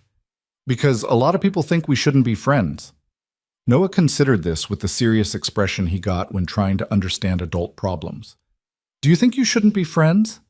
"I don't know what I think anymore." "I liked her," Noah said simply. "She asked about Captain and actually listened to my answer. Most grown-ups just pretend to care." After Noah went to bed, Ethan sat on the balcony with Victoria's cards in his hand and stared at Brooklyn's lights without really seeing them. He thought about choices and consequences, about fear and courage, about whether it was possible to build something real from the wreckage of a scandal. His phone had 17 missed calls and 43 text messages. He scrolled through them, finding a mixture of reporters seeking comments about Victoria's resignation, former colleagues offering condolences, and people he barely knew suddenly interested in his story now that Victoria was vulnerable. One message was from Marcus Renton. "You cost her everything. Hope you're happy. Ethan deleted it without responding. Another message was from Martin. Miss Hale wanted me to inform you that all security arrangements will continue regardless of her employment status. Your and Noah's safety remain her priority. He stared at that message for a long time, trying to reconcile the woman who'd just kissed him with the CEO who'd resigned her position rather than denounce their relationship. Trying to figure out if Victoria's feelings were real or just the result of months of shared crisis creating a false sense of intimacy. The truth was, he didn't know. He didn't know if what he felt was genuine or just gratitude mixed with attraction and the natural human tendency to bond with people who protected you. He didn't know if they could survive in the real world without scandal and Marcus and constant external pressure forcing them together. But he knew he wanted to find out. At 11 p.m., Ethan opened his laptop and composed an email to Victoria's new address. I'd like to take you to dinner. Somewhere normal where neither of us has to be anyone other than who we are. Let me know when you're free. He hit send before he could second-guess himself, then sat back and waited for a response that came 3 minutes later. Thursday at 7? I know a place in Brooklyn where nobody will recognize either of us. It's a date, Ethan typed back. It's a start, Victoria corrected. Ethan smiled and closed the laptop. Outside, Brooklyn sparkled with life and possibility. Inside, Noah was dreaming safely in his new bedroom. And somewhere across the city, a woman who'd given up an empire was probably wondering if she'd made the right choice. Ethan thought about Marcus's accusation that he'd cost Victoria everything. But that wasn't quite right. Victoria had chosen to walk away rather than pretend that caring about someone was a liability instead of a strength. She'd chosen dignity over approval, honesty over politics, and the possibility of something real over the certainty of something hollow. Maybe that wasn't losing everything. Maybe it was finally winning something that actually mattered. The week passed in strange limbo. News of Victoria's resignation dominated headlines for 48 hours before the media moved on to fresher scandals. Ethan called the headhunter Victoria had recommended and had 3 interviews scheduled within a week. Noah's teacher sent home a note saying he was settling in beautifully at his new school. Life was trying to return to something approaching normal, even though nothing felt remotely normal. Thursday arrived. Ethan dropped Noah off at Mrs. Chen's apartment. She'd transferred buildings to be closer to them, refusing to accept that distance might end their friendship, and spent 20 minutes trying to decide what to wear before settling on jeans and a button-down shirt that Sarah had bought him years ago. He took the subway to the address Victoria had sent, a neighborhood in Brooklyn he didn't know well. The restaurant was small and unpretentious, the kind of place that served excellent food without needing to prove anything. Victoria was already there, sitting in a booth near the back, wearing jeans and a sweater that probably cost more than Ethan's monthly rent, but looked casual enough to pass for normal. She smiled when she saw him, and something in Ethan's chest unlocked. "Hi," he said, sliding into the booth across from her. "Hi yourself. You found it okay?" GPS is a beautiful thing. He looked around the restaurant, noting the complete lack of photographers or curious stares. "How did you find this place?" "I own the building. The owner's been here for 30 years and values his regulars' privacy above everything else. We're safe here." "Do you own half of Brooklyn?" "Only the good parts." Victoria's smile was teasing, the tension that usually lived in her shoulders noticeably absent. "How was your week?" They talked about mundane things, Noah's progress in school, Victoria's adjustment to not having a company to run, the interviews Ethan had completed and felt cautiously optimistic about. The conversation flowed easily, no crisis to navigate, no external pressure forcing them together. Just 2 people getting to know each other without the weight of scandal crushing down. Dinner arrived. They ate and talked and laughed, and somewhere between the appetizers and dessert, Ethan realized he was having the best evening he'd had in years. Not because of where they were or what they were eating, but because Victoria was looking at him like he mattered, like his stories about kindergarten chaos and Noah's latest obsessions were as important as any corporate merger or business deal. "Can I ask you something?" Victoria said as they finished coffee. "Sure." "Do you regret it? Meeting me, I mean. Do you wish you'd never caught that water pitcher and stayed just another server I never noticed?" Ethan thought about it honestly. He thought about the jobs he'd lost, the scandal, the fear and harassment and constant pressure. He thought about Noah being photographed, about the eviction, about every terrible consequence that had followed from one moment of instinct. "No," he said finally, "I don't regret it. Everything that happened was hard, but it also brought me here, to this moment, to you. And I think I'm okay with that trade." Victoria's eyes were bright. "Even though I cost you your career and your privacy and almost got you homeless?" "You didn't cost me anything. Marcus did. And you fought for me every step of the way, even when it meant sacrificing everything you'd built. That's not something I take lightly. I meant what I said the other night about wanting to see if this is real." "So did I." They left the restaurant and walked through Brooklyn's streets without destination, just moving through the evening air and talking about nothing important. At some point, Victoria's hand found his, and Ethan laced their fingers together without thinking about it. "I should probably tell you," Victoria said, "that I'm terrible at relationships. I work too much. I don't know how to be vulnerable, and I have trust issues that could fill a psychology textbook. I should probably tell you that I come with a 5-year-old who needs bedtime stories and help with homework and someone who'll show up to school events. I have debt that'll take years to pay off, trauma from watching my wife die, and enough emotional baggage to fill a cargo ship. So we're both disasters." "Pretty much." Victoria stopped walking and turned to face him. "Want to be disasters together?" "Yeah," Ethan said. "I really do." She kissed him again, softer this time, like they had all the time in the world instead of stolen moments between crises. When they broke apart, she was smiling. "This is going to be complicated, you know. People will talk, they'll say I'm slumming, or, oh, sure, you're using me. They'll question every choice we make. Let them talk. I'm done living my life based on what other people think is appropriate." "Good. So am I." They walked back toward the subway station, hands still linked, and Ethan felt something he hadn't experienced in years. Hope that felt earned instead of desperate. Possibility that wasn't built on fantasy, but on the solid foundation of two people who'd seen each other at their worst and chosen to stay anyway. The morning after their first real date, Ethan woke to find his name trending again on social media. He stared at his phone screen with the weary resignation of someone who'd learned that privacy was a luxury he no longer possessed.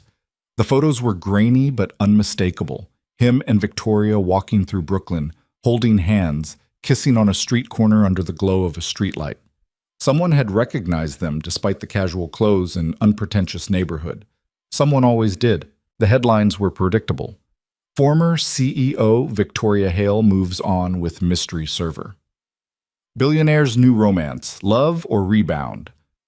The relationship that cost Hale Industries its visionary leader. Ethan scrolled through the comments, knowing he shouldn't, but unable to stop himself. The opinions were split almost perfectly down the middle. Half the internet thought Victoria was brave for choosing love over corporate approval. The other half thought she was reckless, that Ethan was manipulating her, that the whole thing was proof she'd been unfit to lead a company in the first place. His phone rang. "Victoria." "I saw," he said before she could speak. "I'm sorry, I thought that neighborhood was safe." "Nowhere's safe when you're you." Ethan sat up in bed, running a hand through his hair. "Are you okay?" "I'm fine, annoyed but fine. My lawyers are already working on getting the photos taken down for privacy violations, though it's probably too late to contain them." She paused. "Are you okay?" "I don't know yet. Ask me after I've had coffee and figured out how to explain to Noah why people are taking pictures of us again." "Ethan, if this is too much, don't," he interrupted. "Don't give me an out before we've even started. I knew what I was signing up for. I just need to adjust to the reality of it." They talked for a few more minutes before Victoria had to go deal with her lawyers. After hanging up, Ethan made coffee and checked the job search sites, trying to focus on something productive. The headhunter Victoria had connected him with had sent an email overnight. 3 schools wanted second interviews, and one had already made a preliminary offer pending background checks and references. It was good news. Great news, actually. But Ethan couldn't shake the anxiety that had settled in his chest. Every time things started looking up, something came along to tear it all back down.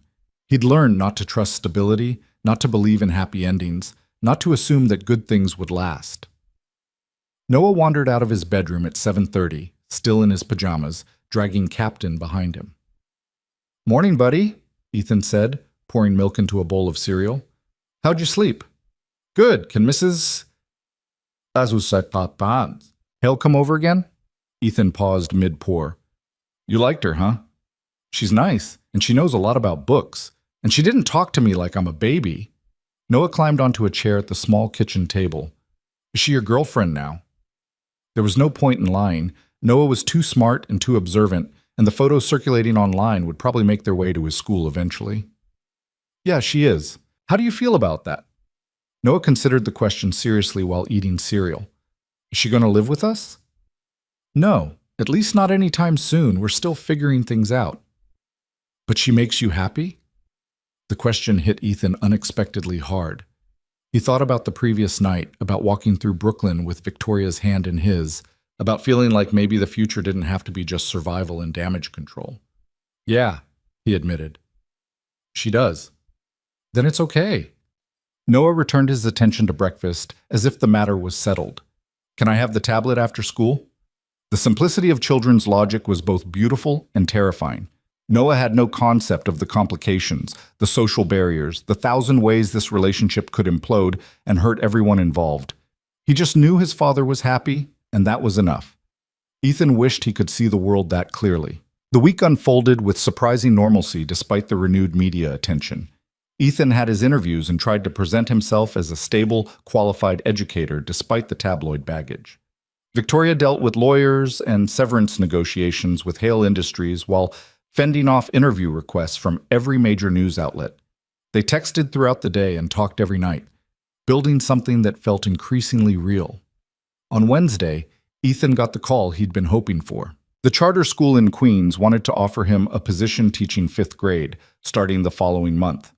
The salary was nearly double what he'd made at his previous teaching job, with benefits that actually covered dental and vision.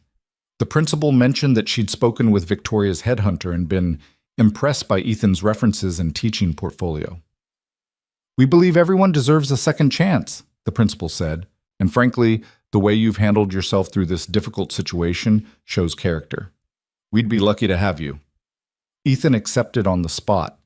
After hanging up, he sat in his apartment and let himself cry, not from sadness, but from relief so profound it felt physical. He had a real job doing something he loved. After months of uncertainty and fear, he finally had solid ground beneath him.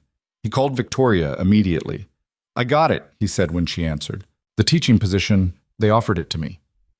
Ethan, that's incredible. I knew they would. When do you start? Next month, 5th grade. It's everything I hoped for.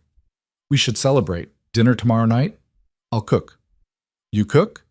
Victoria laughed. I'm full of surprises. Come to my place at 7. And bring Noah. I want to do this properly. The next evening, Ethan stood outside Victoria's penthouse with Noah's hand in his and a bottle of wine he'd stressed over selecting for 20 minutes. This was different from the private dinners where he'd served food to her business associates. This was personal. This was introducing his son to the woman he was falling for, letting her into the most important part of his life. Victoria answered the door in jeans and a simple sweater, her hair pulled back in a ponytail. She looked more relaxed than Ethan had ever seen her. Come in, she said, smiling at Noah. I hope you're hungry. I might have gone overboard. The penthouse smelled like garlic and tomatoes. Noah's eyes went wide at the space and the floor-to-ceiling windows. Whoa, he breathed. You can see everything from here. Pretty cool, right? Victoria knelt down to his level. Want to help me finish dinner? I could use someone to taste test the pasta sauce. Noah looked at Ethan for permission. Ethan nodded and his son followed Victoria into the kitchen like they'd known each other for years instead of having met once briefly. Ethan trailed behind them, watching Victoria hand Noah a wooden spoon and guide him through checking if the sauce needed more basil. She was patient and encouraging, treating his opinion like it actually mattered. Noah was explaining his theory about why spaghetti was better than penne, and Victoria was listening like it was the most fascinating culinary debate she'd ever heard. Something in Ethan's chest expanded painfully. This was what he'd been terrified to hope for. Someone who didn't just tolerate Noah's presence, but genuinely enjoyed it. Someone who understood that loving Ethan meant loving his son, that they were a package deal and always would be. Dinner was surprisingly good. Victoria admitted she'd learned to cook in college when eating out every night stopped being financially viable, and she'd maintained the skill even after money was no longer an issue. It's meditative, she explained, twirling pasta on her fork. There's something satisfying about creating something with your hands instead of just signing contracts and attending meetings. Ms. Hale, why did you stop being a CEO? Noah asked with the bluntness only children possessed. Victoria and Ethan exchanged glances. They hadn't discussed how to explain the situation to Noah. Well, Victoria said carefully, sometimes people at work disagree about what's right and what's wrong, and sometimes those disagreements get so big that it's better to walk away than to keep fighting. I decided walking away was the right choice for me. Because of my dad? Noah, Ethan started, but Victoria shook her head. It's okay. He should know the truth. She looked at Noah seriously. Not because of your dad, exactly, but because some people thought I shouldn't be friends with your dad, and I disagreed. I wasn't willing to pretend I agreed with them just to keep my job. Does that make sense? Noah considered this. Like when Tommy said I couldn't be friends with Miguel because Miguel's family doesn't have a lot of money, and I said that was stupid and mean. Exactly like that. You did the right thing then, Noah declared. Tommy was being a jerk. Victoria smiled. Thank you. I think so too. After dinner, Victoria showed Noah her book collection, an entire room lined with shelves containing everything from classic literature to graphic novels.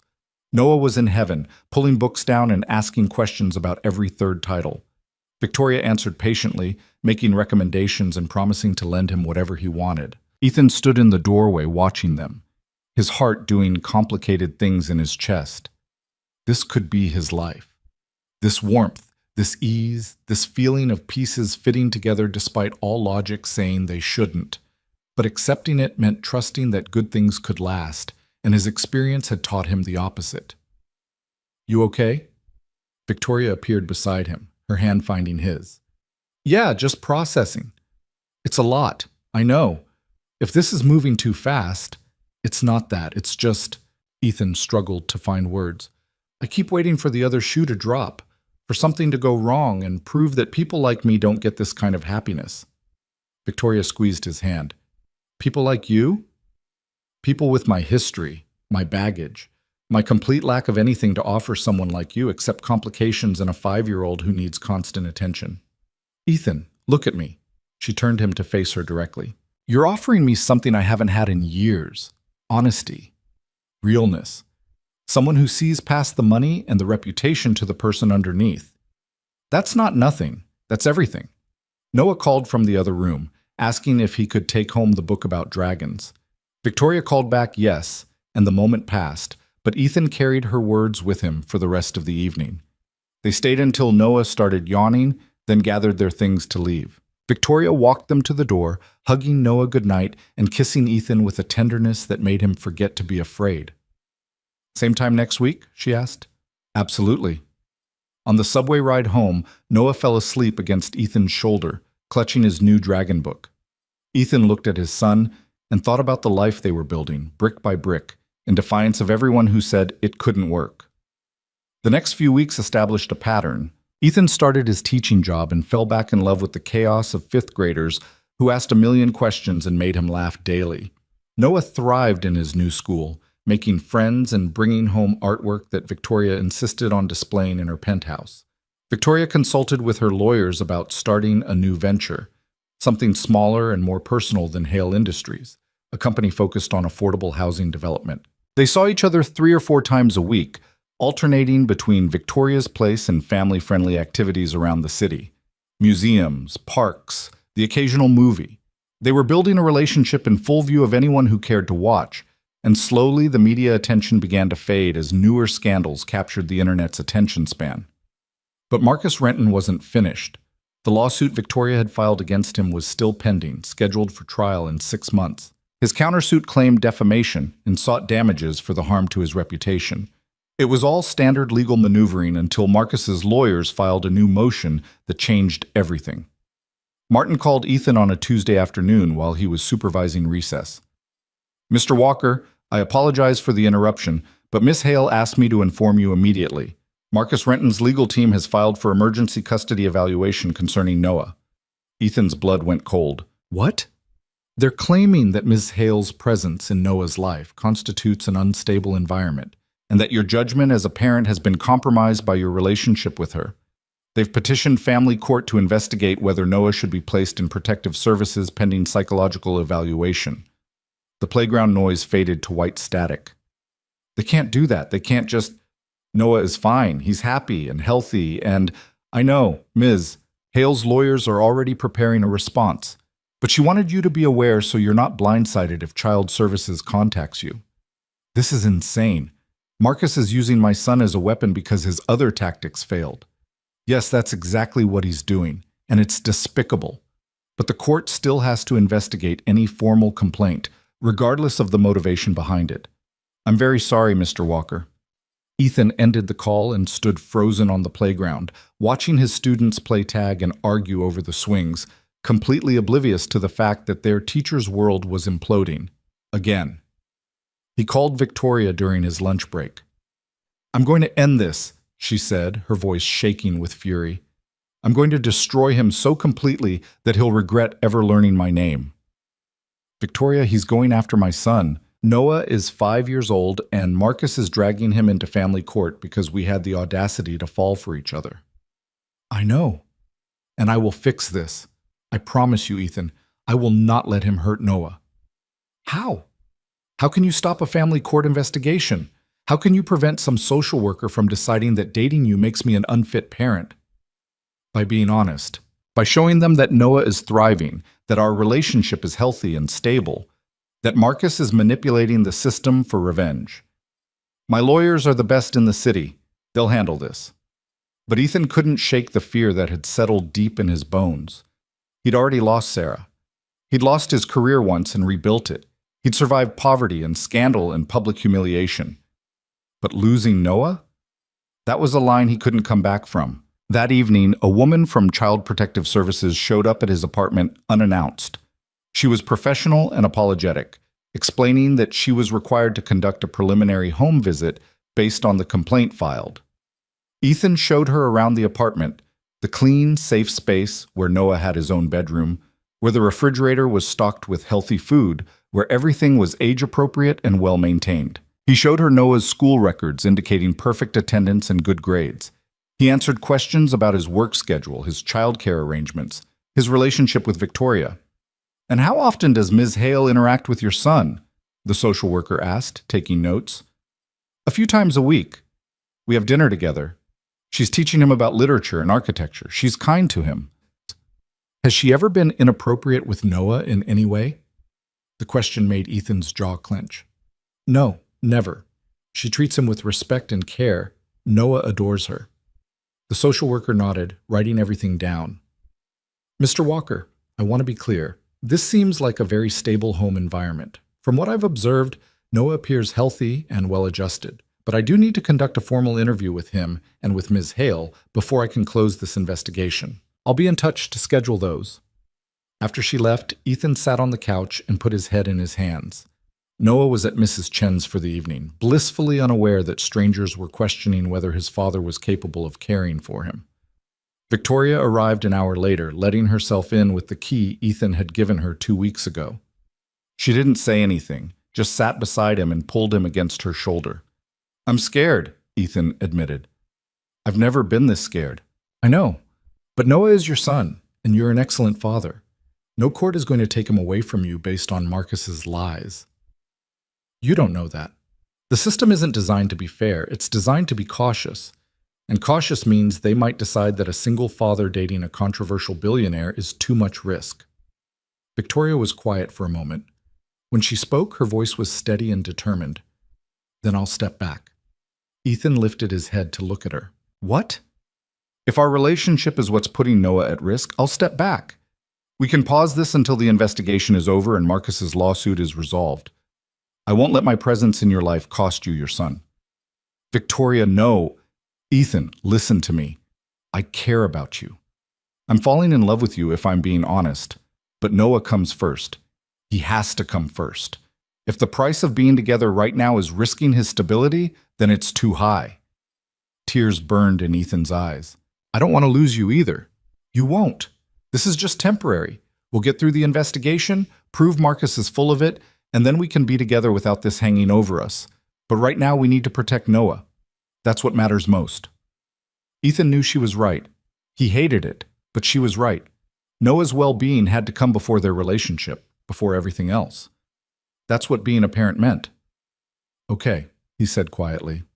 We pause. But Victoria, the minute this is over, I'm not letting you go again. That's a promise. She kissed him one more time, soft and sad and full of everything they weren't saying out loud. Then she left, and Ethan sat alone in his apartment, feeling like Marcus had finally found the one attack that would actually break him. The investigation moved forward with bureaucratic efficiency. The social worker interviewed Noah, who cheerfully reported that his dad was the best, and that Ms. Hale knew everything about dragons and sometimes brought him books. She interviewed Mrs. Chen, who defended Ethan as a devoted father who'd sacrificed everything for his son.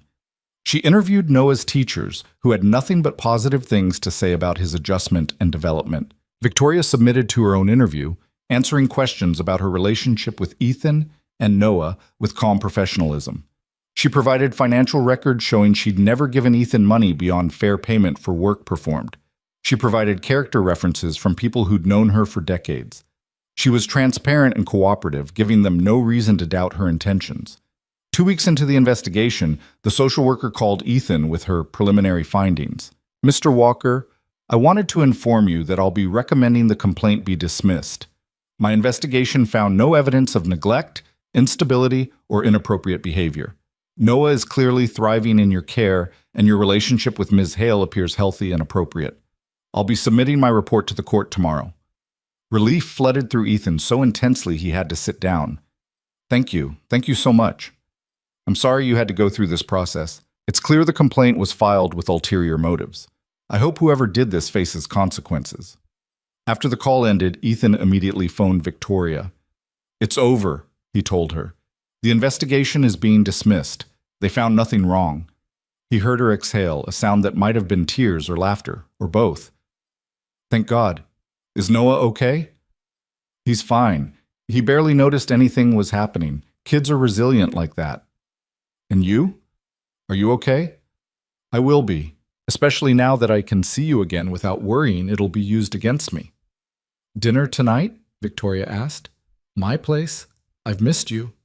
We've talked every day. I know, but I've missed you. There's a difference. Ethan smiled for the first time in 2 weeks. Dinner sounds perfect. That evening, he stood outside Victoria's penthouse again, but this time without Noah, without the pretense of casual friendship, without anything between them except the truth of what they felt. She opened the door and pulled him inside, kissing him before he could even say hello. They stood in her foyer holding each other, not speaking, just being together after weeks of forced distance. I meant what I said, Victoria murmured against his shoulder. I'm falling in love with you. Actually, I think I'm already there. Ethan pulled back to look at her. I love you too. I think I have for a while now. I was just too scared to admit it. Are you still scared? Terrified. But I'm done letting fear make my decisions. He touched her face gently. Marcus tried to take everything from both of us. And he failed. We're still here. We're still together. That has to mean something. It means we're stronger than he thought. Stronger than anyone thought. They ordered takeout because neither wanted to waste time cooking.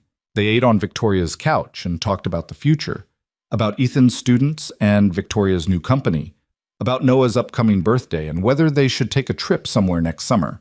They talked about mundane, beautiful, normal things that people in love talked about when they weren't constantly fighting for survival. Later, after Victoria had fallen asleep against his shoulder and the city lights glittered through the windows, Ethan thought about the unlikely path that had brought them here. A spilled water pitcher, a scandal that had cost them both everything, a choice to protect each other instead of themselves. It shouldn't have worked. By every logical measure, a struggling single father and a billionaire CEO had no business building a life together. The world had told them so repeatedly, loudly, viciously, but they'd done it anyway. And they'd survived. Ethan shifted carefully, letting Victoria settle more comfortably against him, and allowed himself to believe that maybe happy endings weren't just for other people. Maybe they were possible for anyone brave enough to fight for them. His phone buzzed with a text from Martin. Ms. Hale's lawyers have received confirmation that Marcus Renton's custody complaint has been formally dismissed with prejudice. He cannot refile. You and Noah are safe. Ethan closed his eyes and finally, truly, let himself breathe. 3 months after the custody complaint was dismissed, Marcus Renton's legal fortress began to crumble in earnest. The trial for Victoria's harassment and defamation lawsuit started on a Monday morning in October, the kind of crisp autumn day that made New York feel almost manageable. Ethan had taken personal time from school to attend, sitting in the gallery behind Victoria's legal team while Marcus sat across the aisle with his lawyers, looking confident in a way that made Ethan's stomach tight with anger. The evidence was damning. Victoria's lawyers presented the paper trail methodically, emails between Marcus and the private investigator, payment records totaling over $300,000, text messages coordinating the release of information to tabloids, communications proving Marcus had orchestrated every aspect of the scandal from the surveillance to the leaked financial records. Mr. Renton knew exactly what he was doing, Victoria's lead attorney argued during opening statements. This wasn't concern for a vulnerable person. This was calculated revenge against a woman who refused to be controlled by him. He weaponized the media, manipulated public perception, and deliberately destroyed 2 innocent people's reputations because his ex-girlfriend had the audacity to move on with her life. Marcus's defense was predictable. They painted him as a whistleblower, someone who'd noticed concerning behavior and felt obligated to investigate. They claimed his actions were motivated by genuine worry about power imbalances and exploitation, not revenge. But the evidence made liars of them all. On the 3rd day of trial, the photographer Marcus had hired took the stand. Under oath, he admitted Marcus had specifically requested surveillance of Victoria's penthouse, had paid bonuses for photos that looked intimate or compromising, and had coached him on timing the leaks for maximum damage. He told me he wanted to destroy her credibility, the photographer testified, avoiding Marcus's glare from across the courtroom. He said if he couldn't have Hale Industries, he'd make sure she couldn't either. This was never about protecting anyone. It was about revenge. Ethan watched Marcus's face tighten with barely controlled rage. This was a man who'd built his entire identity on being smarter than everyone else, on manipulating situations to his advantage. Watching him lose control of the narrative must have been torture. Victoria was called to testify on the 4th day. She walked to the witness stand with the same controlled grace she brought to everything, her posture perfect, her voice steady as she was sworn in. Her attorney led her through the timeline, how she'd met Ethan, why she'd hired him for private dinners, the nature of their relationship before and after the scandal broke. She was honest about everything, including her feelings. I cared about him, Victoria said, looking directly at the jury. Not because he needed saving or because I had some hero complex, but because he was kind and honest and treated me like a person instead of a bank account. That shouldn't be revolutionary, but in my world it was. Marcus's attorney tried to trip her up during cross-examination, suggesting she'd been inappropriate with an employee, that she'd used her wealth to manipulate Ethan, that her judgment had been compromised by loneliness. Victoria didn't flinch. Mr. Walker was hired for legitimate work and compensated fairly. When our professional relationship evolved into a personal one, I made sure there was no ongoing employment dynamic that could create pressure or obligation. I've made many mistakes in my life, but pursuing a relationship with Ethan Walker isn't one of them. Even though that relationship cost you your company? I left my company, Victoria corrected. I wasn't willing to denounce a good man to satisfy a board that cared more about appearance than ethics. That was my choice, and I stand by it. Ethan felt something swell in his chest, pride, love, gratitude that this woman had chosen him over everything else she'd built. The defense called Ethan to testify on day 6. He'd been dreading this moment, the public examination of his life and choices, but Victoria's attorney had prepared him well. Marcus's lawyer tried to paint him as desperate and opportunistic, someone who'd seen Victoria's wealth as an escape from his problems. But Ethan had receipts, texts showing he'd tried to refuse excessive payment, emails documenting his concerns about the appearance of their relationship, testimony from Martin confirming Ethan had never asked Victoria for anything beyond what he'd earned. Mr. Walker, isn't it true that you accepted an apartment from Ms. Hale worth approximately $2 million? I accepted temporary housing during a crisis that Mr. Renton created, Ethan corrected. I was being evicted because of media attention directly caused by his surveillance and harassment. Ms. Hale offered a safe place for my son until the situation stabilized. I would have done the same for anyone I cared about if I had the resources. But you don't have resources. You're a school teacher with significant debt. Doesn't that create an inherent power imbalance in your relationship with Ms. Hale? Ethan looked at the jury, then back at the attorney. I was a server when we met. She was a billionaire. By that logic, I shouldn't be allowed to have a relationship with anyone who makes more money than I do. That's not protecting vulnerable people. That's deciding poor people don't deserve love unless it comes from someone equally broke. I won't accept that premise. He saw several jury members nod slightly. The attorney moved on to other questions, but the damage to Marcus's narrative was done. The trial lasted 2 weeks. The jury deliberated for 6 hours before returning with their verdict. Guilty on all counts. Harassment, defamation, conspiracy to interfere with business relationships, and intentional infliction of emotional distress. The judge awarded Victoria $3 million in compensatory damages and another $5 million in punitive damages, citing the calculated maliciousness of Marcus's actions. She also issued a permanent restraining order preventing Marcus from contacting either Victoria or Ethan, but the real victory came in the judge's final statement before dismissing the court. Mr. Renton, you came into this courtroom claiming you were protecting the vulnerable from exploitation. The evidence has shown conclusively that you were the one doing the exploiting. You used the media as a weapon, you manipulated public opinion, and you attempted to destroy 2 people's lives because your ego couldn't accept rejection. This court finds your actions reprehensible and hopes this verdict serves as a warning to others who might consider similar behavior. Ethan watched Marcus's face crumble, watched the reality of his defeat sink in. The man who'd tried to take everything from them was being publicly humiliated, his reputation shredded, his future prospects dimmed. It should have felt satisfying. Instead, Ethan just felt tired. Outside the courthouse, reporters swarmed them with questions. Victoria's lawyer gave a brief statement about justice being served and their clients being vindicated. Victoria herself said nothing, just took Ethan's hand and walked to the waiting car while cameras flashed around them. Once inside, she let out a long breath and leaned against Ethan's shoulder. "It's over," she said softly. "It's actually over." "How do you feel?" "Relieved, exhausted, angry that we had to go through any of this in the first place." She turned to look at him. "How about you?" "The same, but also grateful. If Marcus hadn't tried to destroy us, we might have kept circling each other forever, too scared to actually try. In a weird way, he forced us to commit or walk away. And we chose each other." Victoria kissed him, not caring that the car was pulling into traffic or that her lawyer was sitting in the front seat trying to pretend he wasn't there. "We should celebrate," she said when they broke apart. "Dinner somewhere nice. Maybe invite Noah?" "Noah's on a field trip today, won't be home until late, so it's just us." Even better. They ended up at the same small Brooklyn restaurant where they'd had their first real date.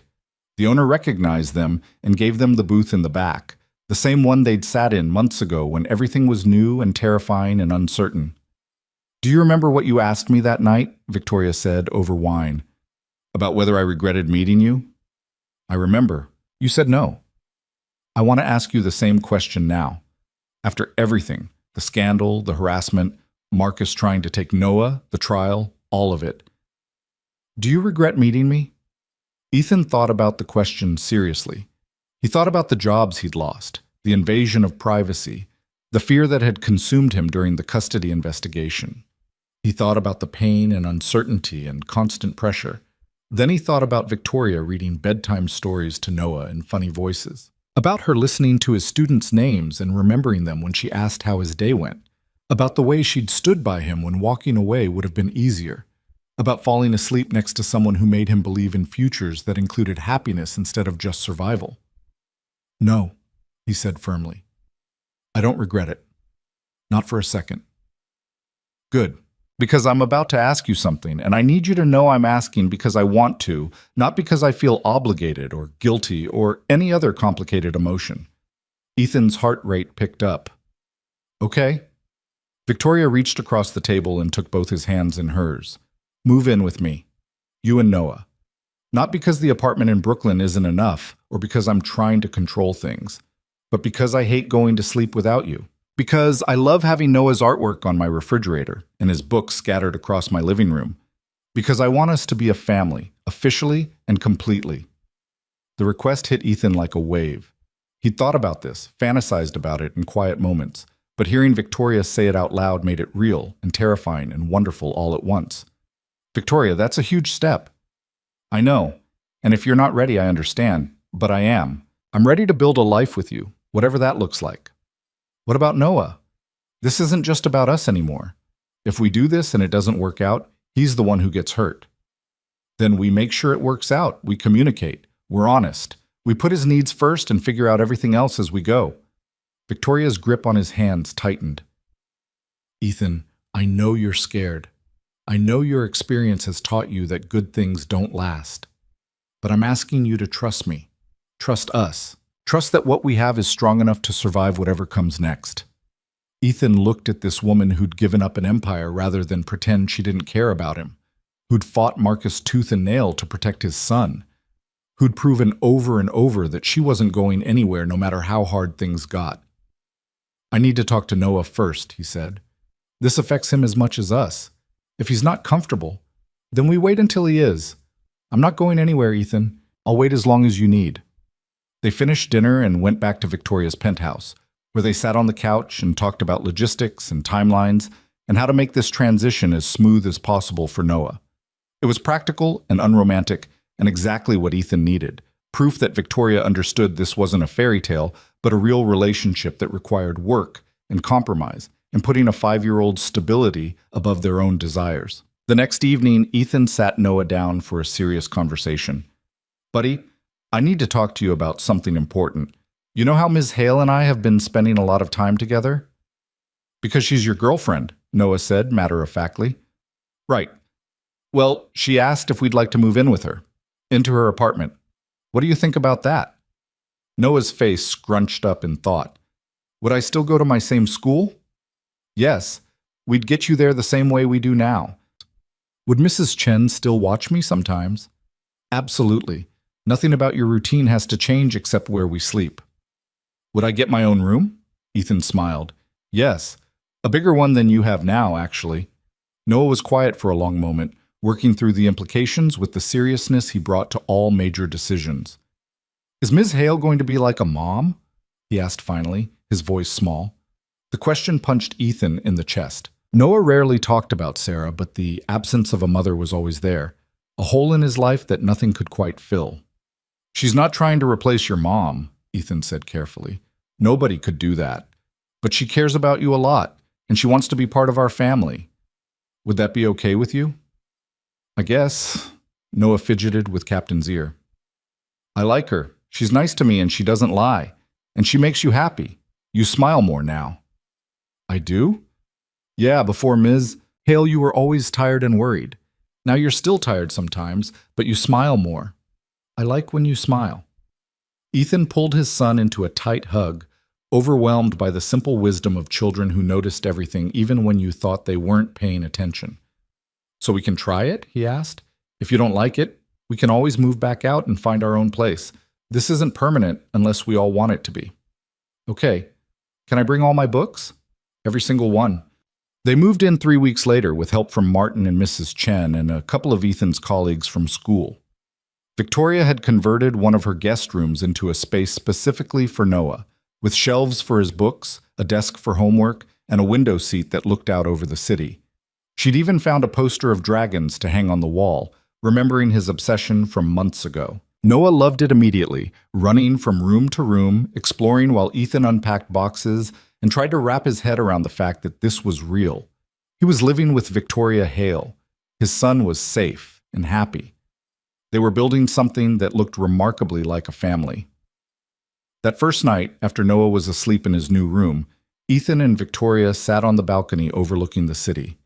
Thank you, Ethan said quietly, for the room, for making space for us, for everything. You don't have to thank me for wanting you here. This is where you belong.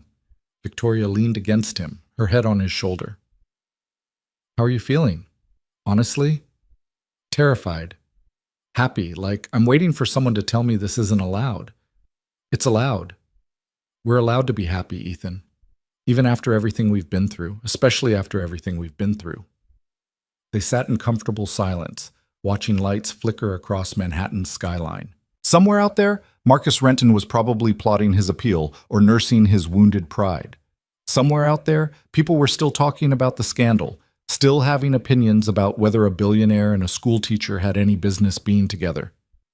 But up here, 40 stories above the noise and judgment, none of that mattered. What mattered was Noah sleeping safely in the next room. What mattered was Victoria's hand in his and the future they were choosing to build together. The months that followed weren't perfect. They had arguments about parenting styles and whose turn it was to handle bedtime. They navigated the awkwardness of merging households and figuring out how to split responsibilities when one person had unlimited resources and the other was still paying down debt. They dealt with stares in public and occasional comments from strangers who recognized them from the trial coverage. But they also had breakfast together every morning, all three of them crowded around Victoria's kitchen island while Noah narrated his dreams and Victoria made pancakes that were only slightly burned. They had movie nights where Victoria let Noah pick films she'd normally never watch, sitting through animated adventures with surprising enthusiasm. They had quiet evenings after Noah was asleep, talking about their days and making plans for a future that felt increasingly solid. Victoria's new company, Hale Housing Development, took off faster than anyone expected. Her focus on affordable housing and ethical development practices attracted investors who'd been waiting for someone to prove that profit and principles weren't mutually exclusive. Within a year, she'd completed 3 major projects in Brooklyn and Queens, creating hundreds of units priced for actual working families instead of just the ultra-wealthy. Ethan thrived in his teaching position, earning recognition for his innovative approach to literacy education and his ability to connect with students from difficult backgrounds. He paid off his medical debt ahead of schedule and started a college fund for Noah, small contributions that added up to hope for a future where his son wouldn't be crushed by the same financial pressures.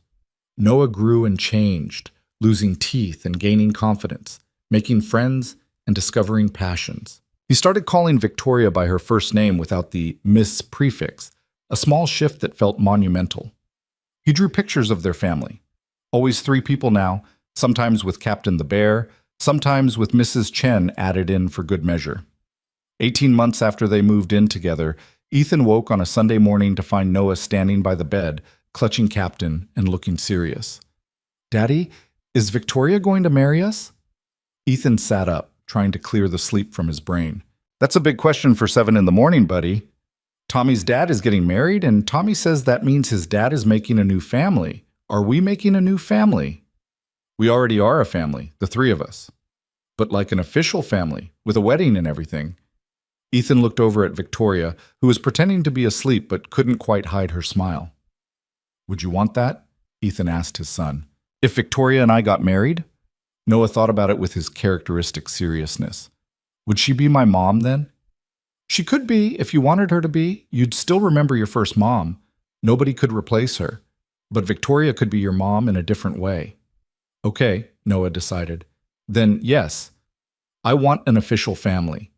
He climbed onto the bed between them, satisfied that the matter was settled, and demanded pancakes. After breakfast, after Noah was occupied with building an elaborate Lego city in the living room, Victoria pulled Ethan onto the balcony.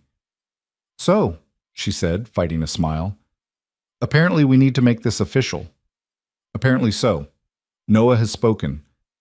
Is that the only reason you'd marry me? Because our son decreed it?" Ethan pulled her close, one hand cupping her face. "I'd marry you because you're the bravest person I know. Because you chose integrity over safety. Because you love my son like he's yours. Because you make me believe in futures I thought I'd lost the right to dream about." "Those are pretty good reasons." "What about you? Why would you marry me?" Victoria pretended to think about it. "Well, you make terrible coffee. You leave books everywhere. You cry at animated movies that aren't even that sad." "I'm asking why you would marry me, not why you shouldn't." "Because you see me, Ethan.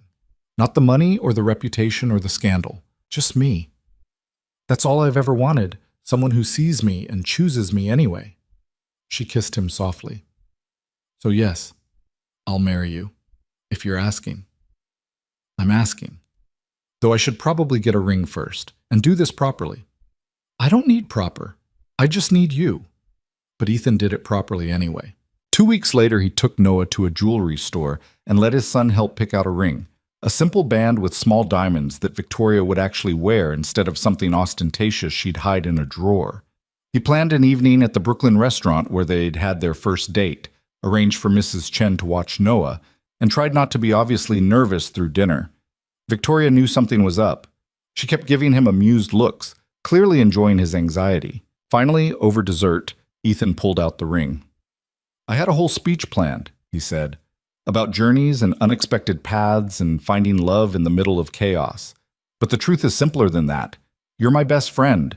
You're the person I want to talk to about everything and nothing. You make me braver and happier and better than I am alone. Will you marry me? Victoria was crying, which he'd never seen her do in public. Yes, obviously yes. The ring fit perfectly. They kissed while the other diners applauded, and the owner sent over champagne on the house. And for once, the attention felt celebratory instead of invasive. They got married 6 months later in a small ceremony at Brooklyn Botanical Garden, surrounded by close friends and people who'd stood by them through the worst. Mrs. Chen cried through the entire ceremony. Martin served as Victoria's best man, which made her lawyers mildly scandalized and made Martin actually smile for once. Ethan's colleagues from school attended, along with several of his students' families who'd become friends. Noah was the ring bearer, taking his responsibility with extreme seriousness. He wore a miniature suit and carried the rings on a pillow, walking down the aisle with careful steps while guests tried not to laugh at his concentration. When the officiant asked if anyone objected to the union, Noah raised his hand. "I object," he announced loudly. Ethan's heart stopped. Victoria looked panicked. "Why, young man?" the officiant asked, clearly trying not to smile. "Because Daddy promised me cake after this, and everyone's taking too long. Can we get to the cake part?" The guests erupted in laughter. The officiant assured Noah the cake would happen very soon, and the ceremony continued. Ethan stood at the altar holding Victoria's hands, looking at this woman who'd fought for him when it would have been easier to walk away, and felt something settle in his chest. Peace, maybe, or just the absence of fear that had defined his life for so long. "I love you," he whispered, while the officiant was reading the formal parts. "I love you too," Victoria whispered back, "even though our son just interrupted our wedding for cake. He has his priorities straight."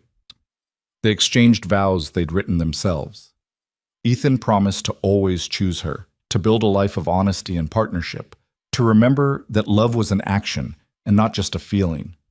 Victoria promised to stand beside him, to honor his strength and protect his softness, to be the family he and Noah deserved. When the officiant pronounced them married, they kissed while their guests cheered and Noah yelled, "Cake now!" And somewhere in Manhattan, life went on without them because they'd finally learned that their happiness didn't require anyone else's permission. The reception was simple and joyful. They cut the cake, Noah got the first piece as promised, and danced and took photos that would fill albums for years to come. Ethan danced with Victoria, while Noah danced with Mrs. Chen, and later he danced with his son, while Victoria watched with tears in her eyes. "Are you happy, Daddy?" Noah asked while they swayed to music he was mostly ignoring. "Happier than I've ever been."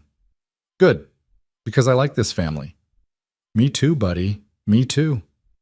3 years later, Ethan sat in the same Brooklyn park where he'd once watched Noah play while stress ate him alive, worrying about rent and jobs and how to survive another month. But today, he wasn't stressed. Today, he was watching Noah, now 8 years old and missing both front teeth, play soccer with kids from his school while Victoria sat beside him on the bench, her hand in his. "You're quiet," she said. "Everything okay?" "Just thinking about how different life is now." "Better different or worse different?" "Definitely better." Ethan squeezed her hand. "You know what occurred to me? If I hadn't spilled that water 3 years ago, none of this would exist. We'd have never talked. Noah wouldn't have you. I'd probably still be working 3 jobs and drowning. But you didn't spill the water. The new server did. You just took the blame." "Best decision I ever made." "Second best," Victoria corrected. "The best was saying yes when I asked you to move in." "I don't know. Marrying you was pretty high up there too." Noah scored a goal and turned to wave at them, his grin showing the gaps where his teeth used to be. They waved back, Two parents celebrating their son's small victory like it was the most important thing in the world, because it was. Not the goal itself, but the fact that Noah felt safe enough to play without fear, secure enough to celebrate without wondering if joy was something he was allowed to have. That safety had been won through hard choices and harder fights, through standing up when it would have been easier to fold, through believing that people like them, people who didn't fit the expected molds, deserved love and dignity and respect.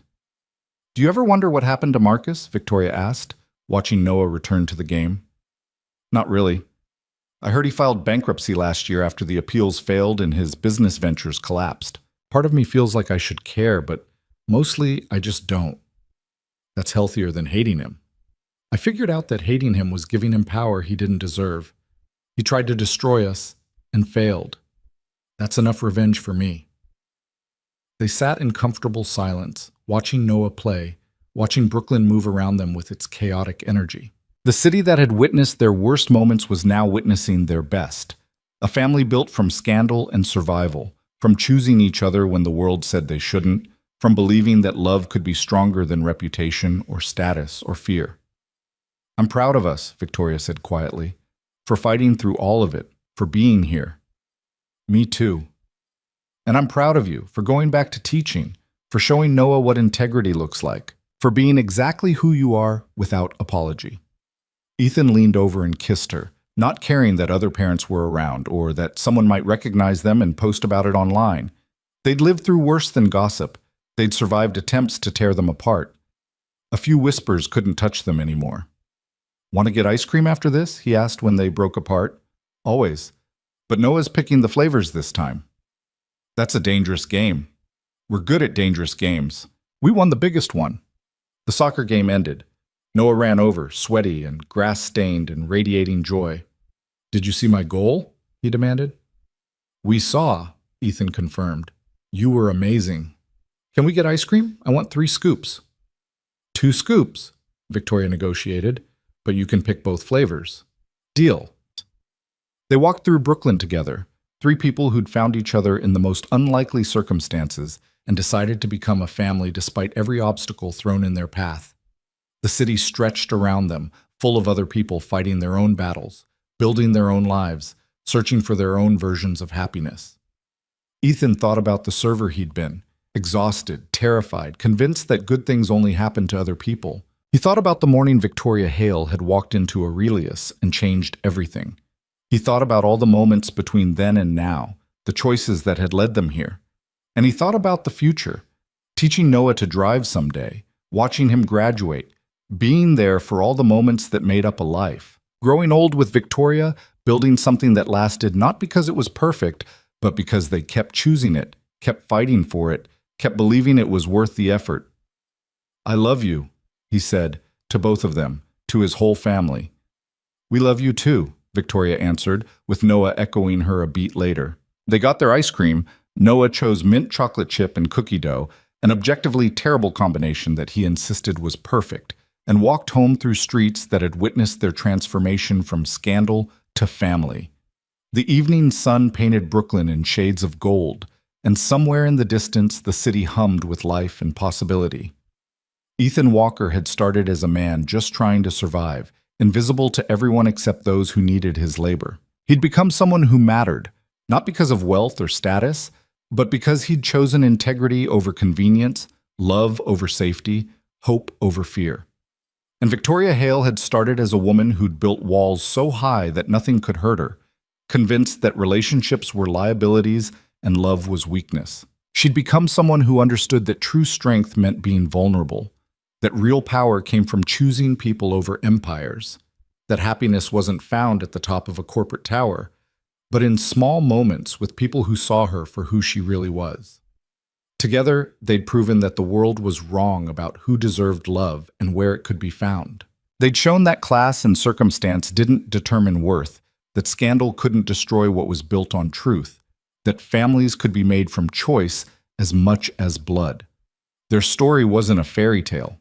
It was something better, a testament to resilience, to fighting for what mattered, to refusing to accept that their happiness was something they needed permission to pursue. As they reached their building and rode the elevator up to the penthouse that had become home, Ethan realized he'd stopped waiting for the other shoe to drop. He'd stopped expecting disaster around every corner.